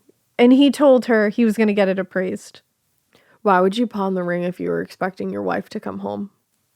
Why would either of you have responded that way? Mm-hmm. Why would he have said, how much do you think it's worth? And why the fuck did she even dignify that with a response? I would literally say, what the fuck is wrong with you? Your wife is missing. And instead she says, pawn it. What? I got nothing. Like, get it together. I got nothing. And then his response is, I'm going to get it have appraised. so much, but... Yeah, I got lots of thoughts. I have so much, but I got to hold it back. Here. Yeah. Because you know what? Whatever. But yeah, I think what happened too was she did not leave that wedding ring on the nightstand. She didn't take it off. No, the room had been searched multiple times over by the time he came out and was like, looky here. No, he took it off of her to sell later. Because also that was going to help him erase a little bit of the debt that they were in so that he could move on with his new life with Nicole debt free. Well, and not only that. It was a $10,000 ring. Exactly. Not only that too, I think I don't know if you said it in part one, if we had just talked about it, but when investigators first got there, he didn't let them in right away. He was in the garage. It took not even in the garage. He was in the house. In the house. He took 2 full minutes to go from the garage to the front door. Which was literally a 5-second walk. So what's that about? So I think he found it in the car, he went in the garage, in the truck. He bent down and picked something up, and then he walked into the house, and he took 2 minutes inside the house. Yep. And I think what he was doing was making sure he had that ring, probably taking a second to say, fuck, now I got to come up with the cover story quicker. Yep. And then he opens the door and he's a fucking wreck. Yep. Now, the next day, August 14th, Chris was still completely nonchalant about this whole thing. And he kept, anytime somebody asked him, like, how you doing? Like, what's going on? He was like, yeah. Not too bad. I slept with the lights on. The whole house. I just kept all the lights on. And I was like, oh. Slept? Wow, that must mean you're sad. How would you... if my entire family was gone, I wouldn't get a fucking wink of sleep unless it just happened to me. Sleep would never come to me until my body shut down or I would die. Exactly. Like that would... Because there comes a time where your body's like, hey, buddy, you're going to die if you don't go to sleep, and it'll just force you into sleep. Yep. That's when my body would sleep. Exactly. And I would be sitting up all night outside on my porch just waiting for any sign of them. By the phone. Yep. Calling people, calling the police every fucking 10 minutes. I'd have my phone plugged in.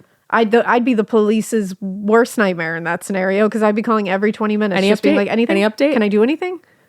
Like, heard from anyone? Or you'd Can be I call? driving around looking for them. You wouldn't be sleeping with the lights on. And Nicole, the mistress, even said a couple of times it bothered her that he was like, oh, I went to sleep at this time. And she was like, you slept? Like, what? Weird. But...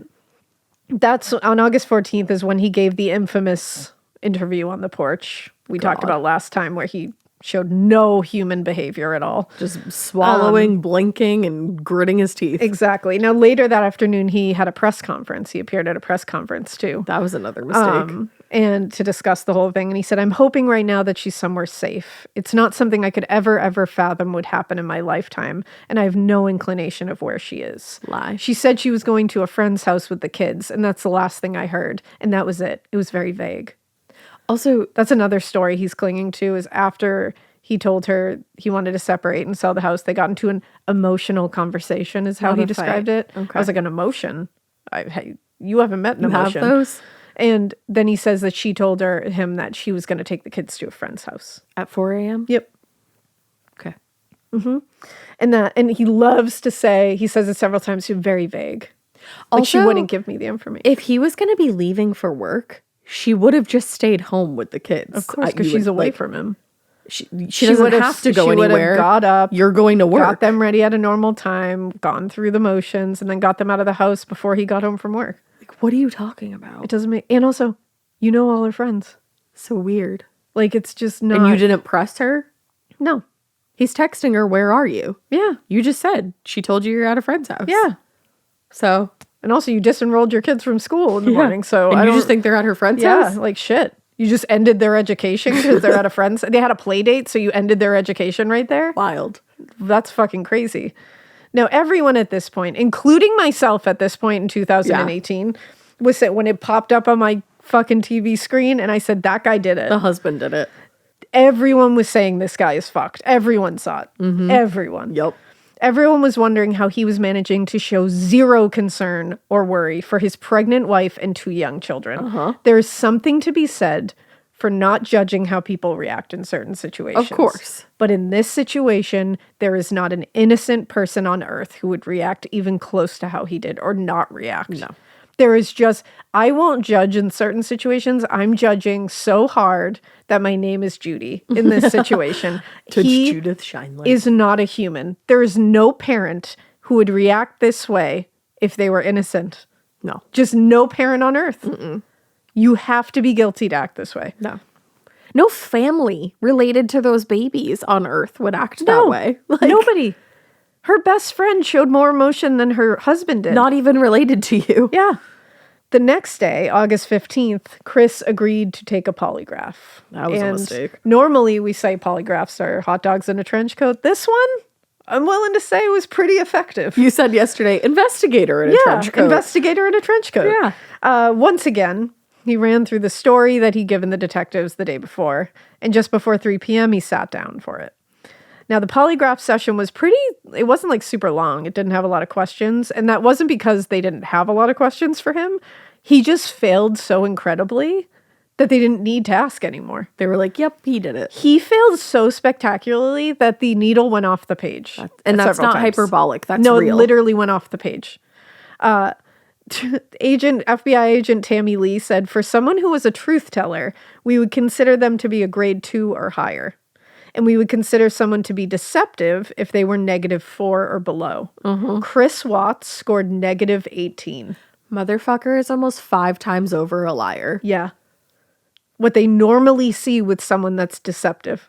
He was so deceptive that he was almost 5 times off. That's wild. Like, there's fibbing, crazy. There's lying, there's bold-faced lying, and then there's Chris Watts. And then there's Chris Watts. And all the questions were things that he simply biologically could not lie about. Do you know where your wife is? No.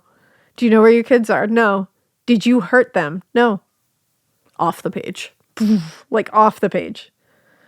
So after this, they're reviewing the results, and agents Tammy Lee and Graham Coder confront him with the results and with the other evidence that raised a lot of questions about whether he was telling the truth or not. And eventually, Chris admitted to having an affair with Nicole. Not Nicole Atkinson, Nicole Kessinger. Like, how'd we get there, bud? But he said, I don't have anything to do with Shanann and the girl's disappearance. They didn't ask him about the affair. They also didn't polygraph him about the affair. The affair was literally never mentioned until they were like, hey, where is your family? And he was like, well, I am fucking a coworker.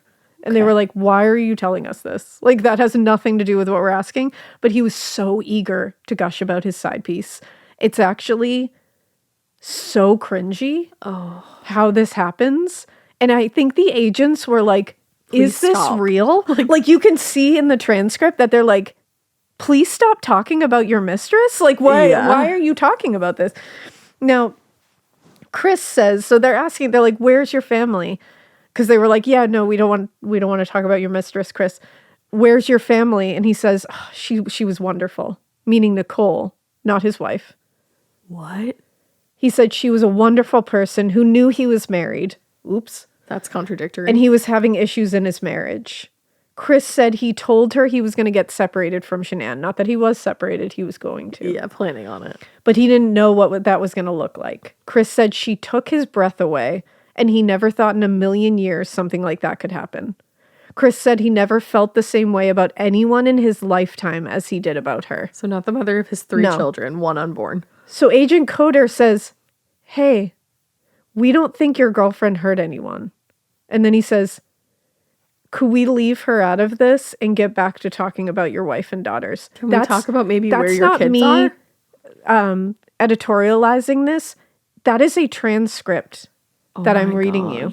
Oh my God. Chris says, oh, yeah. Okay. Yeah, we can get back to talking about that. And he says, cool. And he says, where are your wife and children located? And Chris said, I don't know. The affair was the only thing that I was holding back on, by the way.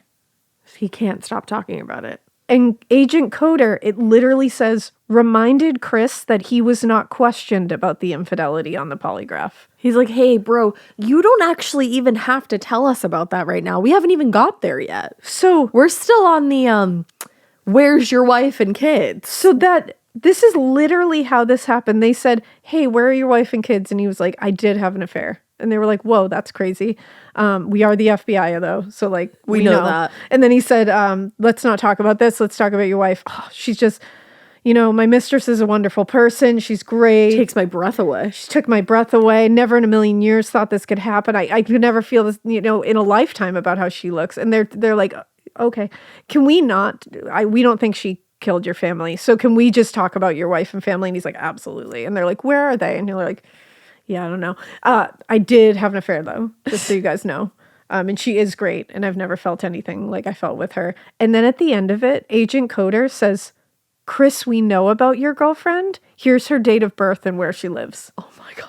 Because you don't have to tell us anymore. Because we know everything. Remember that we're the FBI? Do you know what that stands for, Chris? We're the FBI. Did you think we, one, didn't know you were having an affair? We have all of your records. We've been following you. And 2, do you think I know what Nicole is doing right now? I'm the FBI. He's like, we got a tail on her right now. He's like, bitch, she was looking up wedding dresses a couple of days ago. Did you know that? I know that. I'm the FBI. You getting married? I know that. Like, you idiot. You're sitting there being like, affair. And they're like, your family's missing. Can we talk about that? Affair. And then they have to tell you, babe, we know. And you still can't stop yourself. And he's like, oh. Like, it's the cringiest interaction. He's like, but my affair, though. And it further shows you how much he doesn't care about his family. No. All he cares about is wiping that out and starting some new life with Nicole Kessinger. Well, it's so interesting too and sad.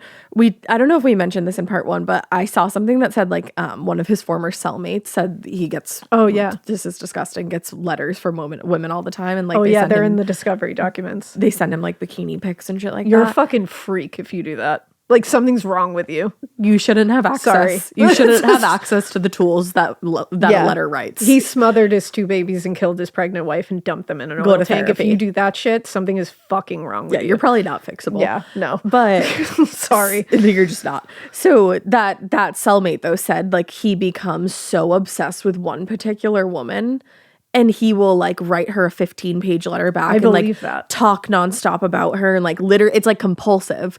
So I feel like that was Shanann, because remember in part 1, he pursued her. He was like, please give me another chance, la-di-da-do. He played the doting husband. He had, I don't think he who knows if he wanted to have kids, but Shanann did. Mm-hmm. So he did, because that's what, he will just bend to be whoever they want. And then when he doesn't want to do that anymore, and the next quote unquote in his eyes best thing comes along, that's why the mask drops so quickly. Yeah, because he was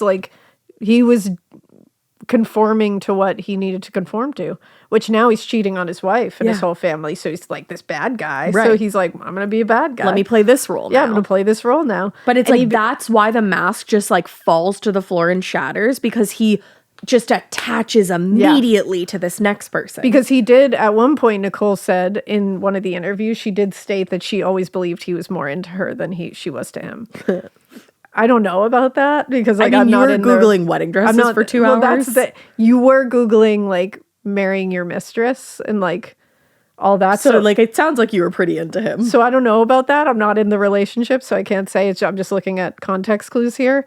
But I'm sure he probably was, because there was like he would give her cards where he would write these long like love letter things in there, and he always had lyrics in them. He's like a lyric guy. Okay. And that's not a bad thing, like for nice people. It's a gross thing for Chris Watts. Everything is gross. I just want to say that when it comes to Chris Watts. Exactly. It's not necessarily gross for other people. It's just he makes it gross. And that's the thing is I'm like, don't do that, because I don't want that to be a gross thing. I know, because I'm like, I love lyrics. I like lyrics, yeah. But he like gushed to her and like spilled like, so he was obsessed with her.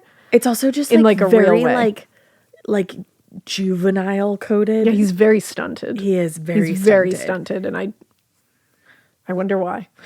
So I don't know why. No, so who knows? I have no idea. There's no evidence. None. So the agents continued to pepper him with questions for hours, but he maintained his innocence throughout the whole thing. Then, as a last-ditch attempt to get any truth from him, they start doing this thing that I think is very, very smart. But you have to explain, like you did. When you first watch it, you go, why the fuck did you do that? You just gave him an idea. Because that was my response, but I'm glad that you explained this the way that you did. These agents were really smart the way they did this. So they were telling him, I can see it on your face, Chris. I can tell that there's something you want to get off your chest. I can see it in your eyes. I know it's hard to hold on to these things. People make mistakes. We're not going to judge you. We're here to help you through it. Like, things happen. Things can be tough, blah, blah, blah. And that part I all got. Yeah. Like, I've seen that done. But then they say, did Shanann do something to those girls? And that's when I was like, why the fuck would you even put that out there? Now, the reason they did that, because he immediately, you can tell, it's like, he's like, no, but you can tell it's like, it's not emphatically. He's like just rolling it around in his head, and they keep kind of asking, like, did that happen? Like, you got to tell us. What they're doing is they're presenting an option that is more acceptable. That if she did something to those kids, of course you were going to kill her. And he's the hero. You're a father. You protect your kids. Of course you were going to defend them. So they're presenting him with this, you can be the hero, Chris, while also admitting to murdering your wife. So just tell us that you did it, and we'll help you through it. And no one will call you a bad guy. In fact, people will probably love you because you protected your children from a monster. Meanwhile, it's not occurring to Chris that another one of his children was in his wife's belly at this time. Oh, yeah, that doesn't ever occur. I don't think he gave a shit about that in any way, shape, or form. But the big thing here is that now that once they get him to say, yes, I killed her because she killed the kids, now they've pinned him with murder, regardless of what was going on. They know that he's not going to be able to prove that. There is zero evidence to show that.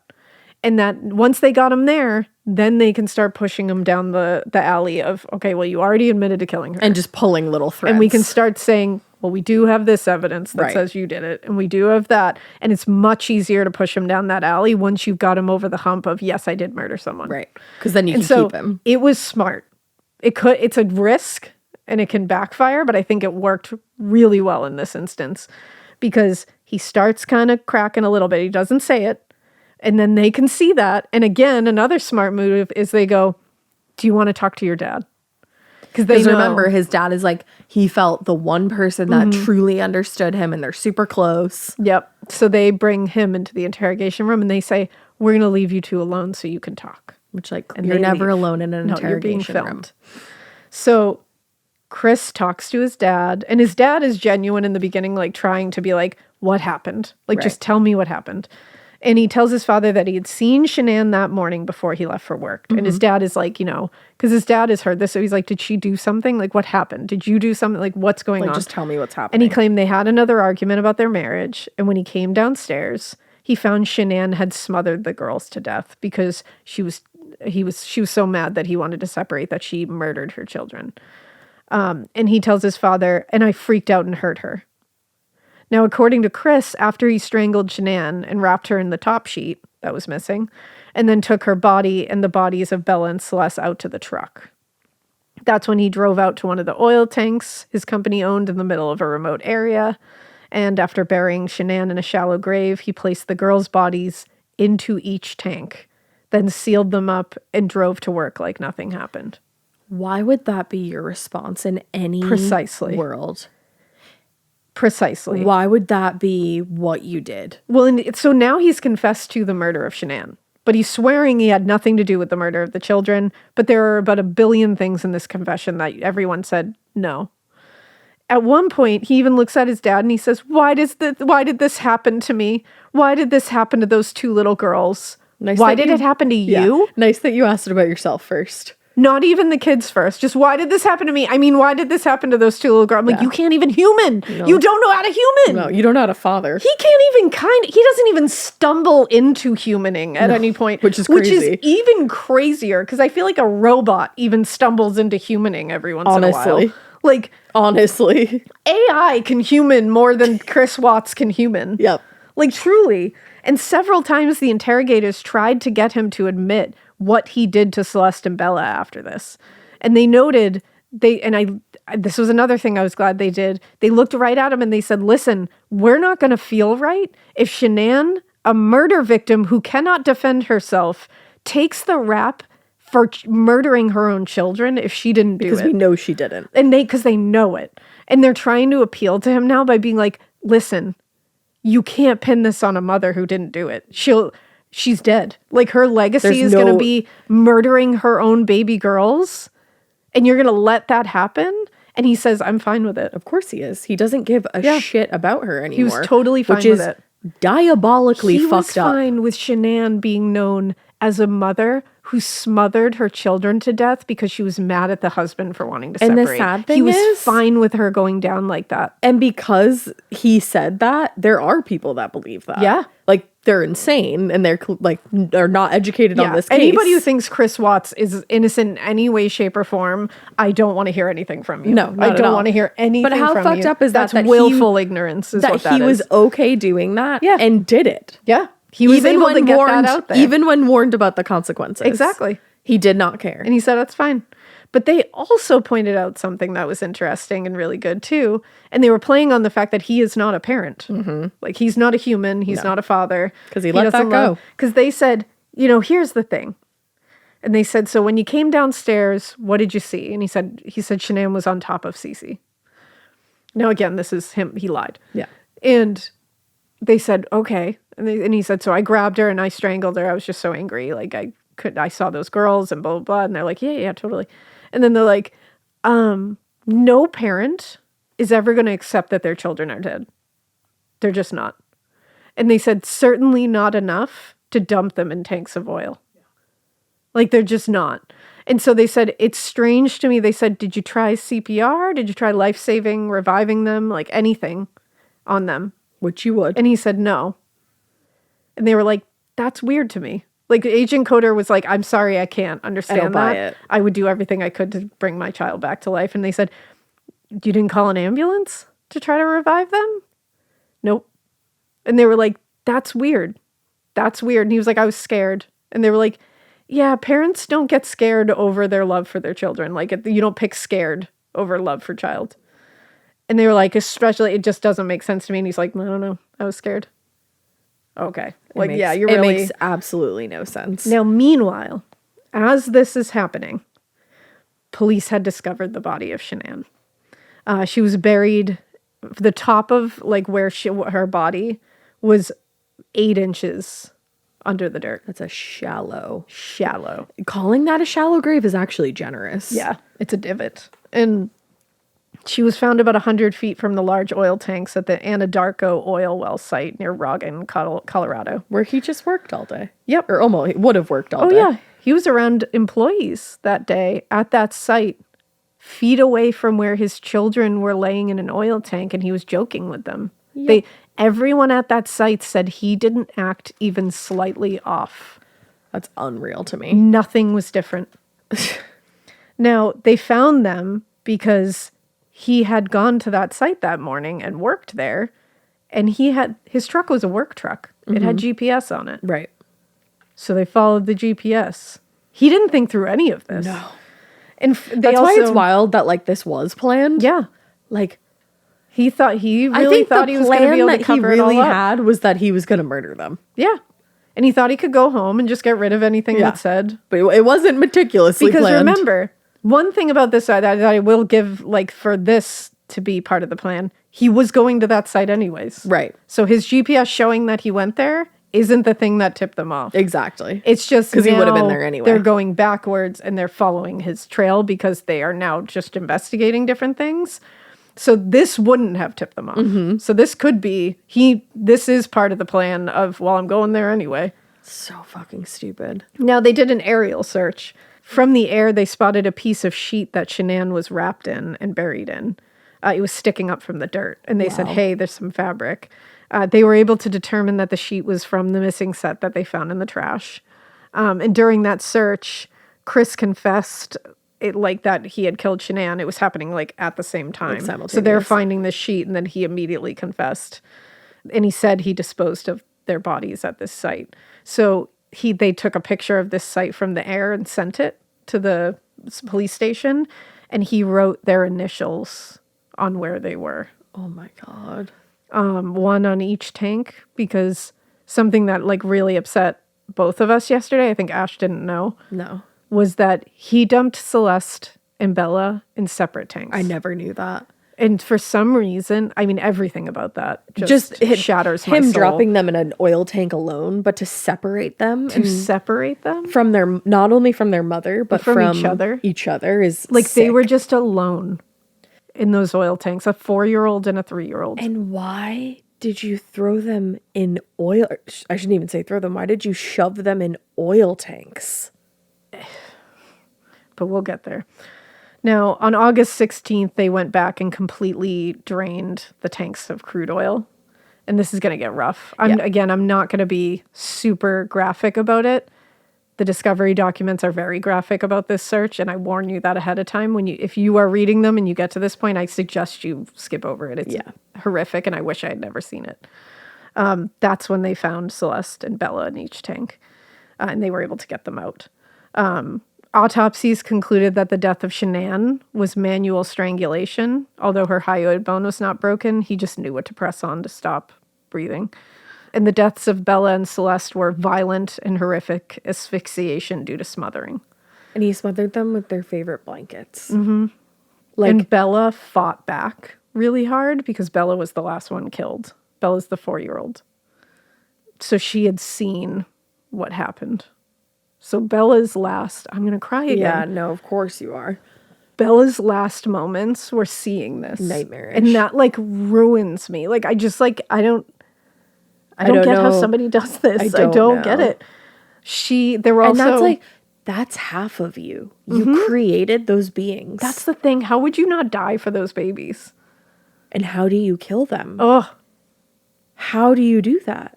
I can't even raise my voice at my children without apologizing after. I don't know. I just don't get it.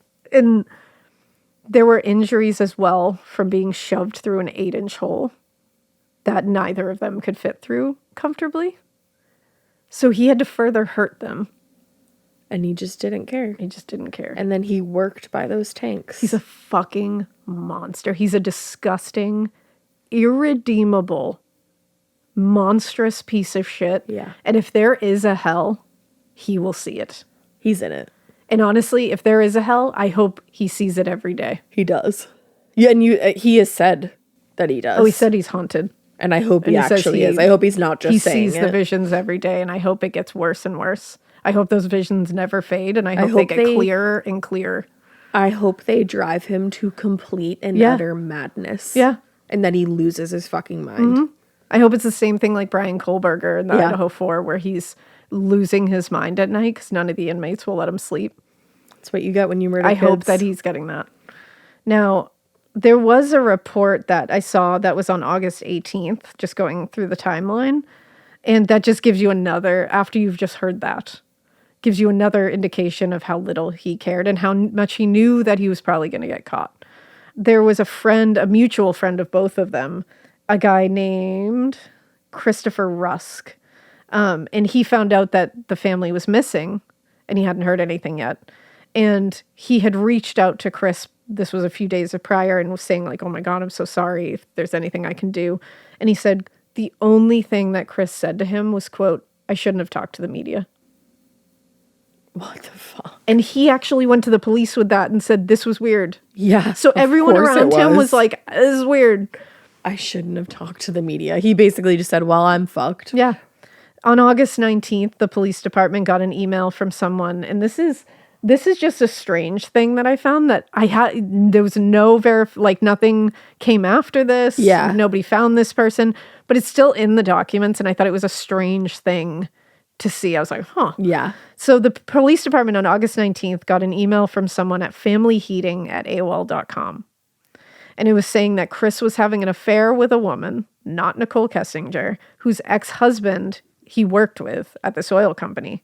And they spoke and interacted through a secret calculator app. Which is This is interesting because that information had not been revealed. Right. That he talked to Nicole Kessinger through a secret calculator app. I don't know about anyone else, but in 2018, I wasn't hearing about a secret calculator app that was flying around for people to cheat on their spouses. I wasn't. So it's weird that she said this. Mm-hmm. And I'm like, this is weird. Like, was he having multiple affairs? And this person just didn't come forward, or what? Maybe. Like, it's very strange. It's weird. But on August 19th, the same day, Nicole Kessinger, like we were saying, she knew Google. Yeah. Does everybody remember Amber Fry? Of course. Amber Fry, in case you don't know, affair. Amber Fry was unknowingly having an affair with Scott Peterson, who murdered his wife, Lacey Peterson, on Christmas. Their unborn child. And their unborn child, Connor. Amber, by all accounts and by all the things that they researched and saw, did not know that he had this whole other life. Didn't know he was married at all. Did not know he was married and actually aided in the investigation. And she wore a wire. She really tried to get him caught. So she had a different vibe. Yeah. So everybody just kind of rallied around her because, damn, that's traumatic. Yeah. Now, Kessinger on August 19th, Googled, did people hate Amber Fry? Things about Amber Fry's net worth and things about her book deal. If this woman thought that she was getting a fucking book deal, I'm like, what are you going to write? Well, no, you thought you were going to write about this? Like you had any insight? And that, I'm sorry, that you deserve? That's the thing. The money that comes from that? What the fuck? You knew that he was married with children, whether or not he was separated. Having an affair with him. You knew he had children, and you were having an affair. You knew you had to interact in private. You knew that this wasn't okay. Like that's the thing. It's like that's a completely different wild scenario. So that was interesting to me. That's in the Discovery. Yeah. And this was another thing that I saw in the Discovery that I never saw mentioned somewhere was on August 20th, so the day after, the police got in touch with somebody named Addie who was friends with Shanann. And she said on August 14th, which is the day after they went missing, the day after he murdered them, there was an email that Chris responded to on that day, and it was concerning to her because she said his family was missing at this point. Chris received an email about fantasy football. And on the day after his family was missing, he responded with, I'm in. I'm in. He got an email about a fantasy football league, and he said, I'm in. He was the day after his family is missing. He's ready to start this new chapter of his life. He's gonna fantasy football. Yeah. He's gonna, He can spend his money on whatever he wants now because he already enrolled his children in daycare after killing them. Mm-hmm. I'm in. The day while your family's missing. I've already started looking at my people that I want to. You wouldn't catch me answering roster. emails. No. If I was not joining fantasy football leagues. You wouldn't see the Gmail app open on my phone. Now, what a fucking loser. This is the kind of shit that you need to see because you need to know how diabolically awful this piece of shit is. I'm in. Now, a few days later, Chris Watts was arraigned on a count of first-degree murder in the death of Shanann and one count of causing the death of an unborn child. At his arraignment, Chris's attorney, James Merson, argued that he had killed his wife in a fit of rage after witnessing her kill their 2 daughters. Merson also petitioned the judge to require the district attorney to require DNA testing on the necks of the 2 girls. But that was rejected on the grounds that the judge does not have the authority to tell the prosecution how to conduct their investigation. And it probably wouldn't have worked anyway because he shoved his 2 children in an oil tank, so that would have disturbed some DNA. It absolutely did. Now, from the moment he offered up this story about Shanann killing Bella and Celeste, nobody believed that. No. Nobody believed that. It doesn't make any sense. There was no one that believed that. And there was also no evidence to support that story. Well, also, this is something that we said yesterday that we forgot to mention today. That security camera footage that Nate has shows 2 little shadows going out into the truck. I don't think it shows 2 little shadows, but it shows more than just his shadow. So, like, there's movement that you can see that clearly they're alive. Yeah, like, there's somebody more else than just alive. Chris getting into the car. It's not just Chris moving about. Like, it just doesn't. There's no evidence to show that. And despite this, the district attorney, Michael Rourke, decided to take a chance on getting a further confession from Chris. At a meeting in early October, Chris was informed that the prosecutor intended to pursue the death penalty, as they should. But he was willing to take that off the table if Chris was willing to tell them what really happened that night, which I think was brilliant. Smart. Finally, under threat of execution, Chris confessed that Shanann had nothing to do with their daughter's murders, and he was just going to let her take the fall for it. And it was, in fact, Chris who had killed them. How nice that he had a choice in not getting executed. Yeah, exactly. Now, what had happened that night, like I said earlier, he drove them 45 minutes alive. He told them that mommy's sick and needs to go to the hospital, put them in the car, and drove them 45 minutes. And could have changed his mind. Once he dumped Shanann's body into the dirt, he smothered Cece with her favorite blanket in front of Bella. Bella again fought him. I'm not going to go into any more detail than that. No. I'm not going to say any of like last words or anything because it's pure horror. If you read it and you hear about it and you hear this fucker too, this fucker who later confessed every detail of this, when you hear him say it, it'll turn your stomach in a way that is hard to recover from. So I don't suggest listening to it. Does he have any emotion when he says it? He doesn't give a shit. And it's just the details of that moment are so horrifying. Well, that's not what anybody needs to remember about those kids. It's not. And it's the worst kind of horror. And I'm just so sorry to their family. Yeah. Like, I'm so sorry. The whole time I was reading these things, I was just like, I'm so sorry. Yeah. Like, I'm so sorry that this man who you thought was protecting your family and was a part of your family was the monster that your kids feared. Yeah. And didn't even know it. Like, I'm so, so sorry. It just, yeah. Now, on November 19th, 2018, Chris appeared before a judge for sentencing. By then, the charges against him were now 3 counts of first-degree murder, 2 counts of causing the death of a child under 12, as well as 1 count of unlawful termination of a pregnancy, and 3 counts of tampering with a deceased human body. Wow. Now, at sentencing, Michael Rourke urged that maximum penalty of life in prison be imposed. Good. And he told the jury, this is the part that always gets me. This is a lot. What must Bella, age 4, or Celeste, age 3, have thought when their father, the one man on earth supposed to nurture and protect them, smothered them to death? And it's true.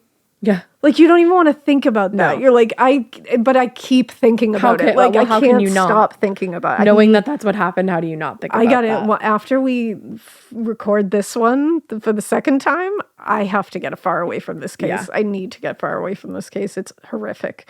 And what kills me is that the family and the friends can't get away from it. No, it's their reality. Like, I'm saying I need to get away from this. I need to go, like, read something. I need to just, like, get it out of my brain. But this is what he did to them. But they live with this every fucking day. And that people who loved him and trusted him to take care of those children and take care of Shanann.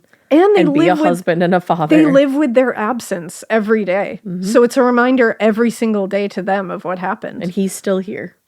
Like he's still here in protective custody, like the little bitch that he is. Truly. But you know what?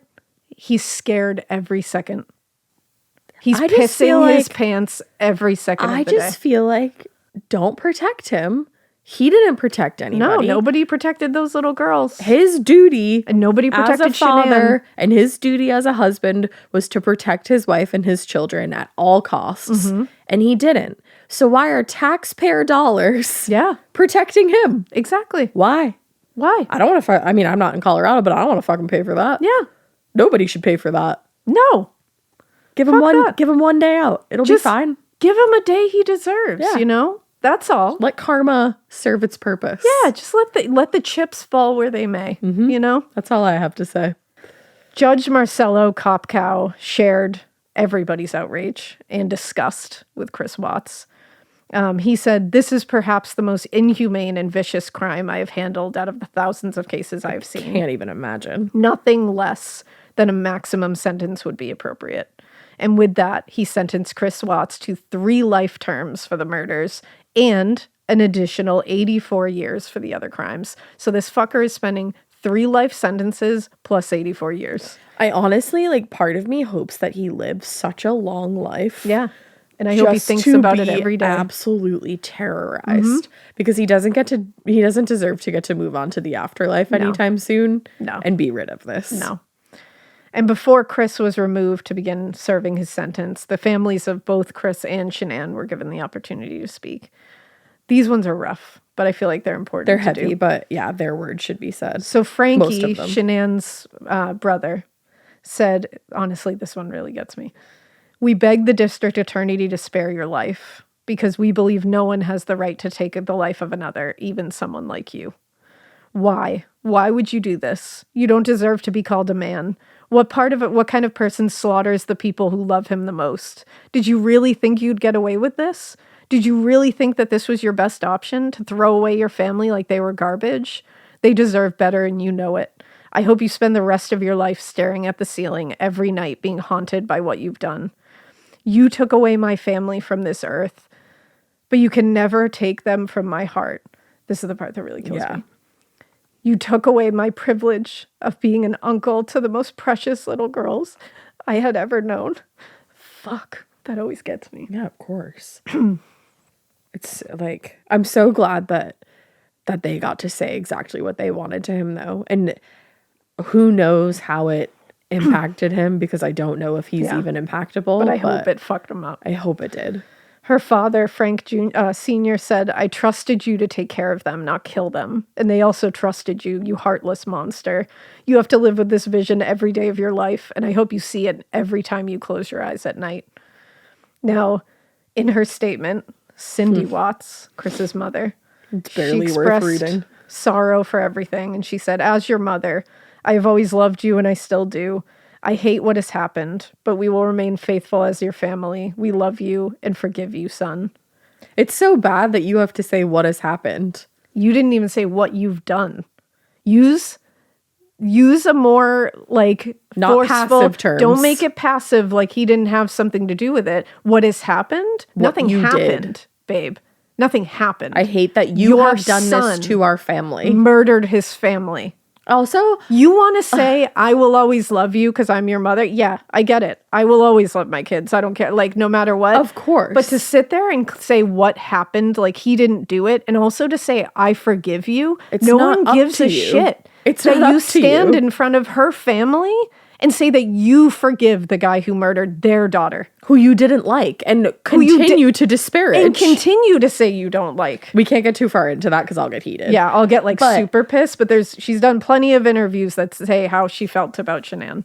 Since Shanann has been murdered. Yeah. One thing I have to say is I don't understand how she didn't get up there. Like, I don't have children, so I don't know how I will feel, like, or how I would feel in this situation. But I feel like you could have gotten up there and said, I'm your mother. I still love you, but I'm fucking ashamed of you. Yeah. Because I think you can still love somebody. Like, Absolutely. of course, that doesn't go away, but you can be ashamed. And that one thing I believe is that woman should be ashamed of her son. Well, and here's what I think should have happened. Don't say anything. Yeah. Sit down. Yeah. And hey, continue to not say anything. That's my advice. Yeah. Stop calling the media. Stop speaking about it. Yeah. Because no one wants to hear his family's side of it. Nope. Don't talk about it. Like that. It'd be different. It would be different if their reactions were different. Yeah. But we need to move on. Yeah, I don't want to get too far into Nope. it.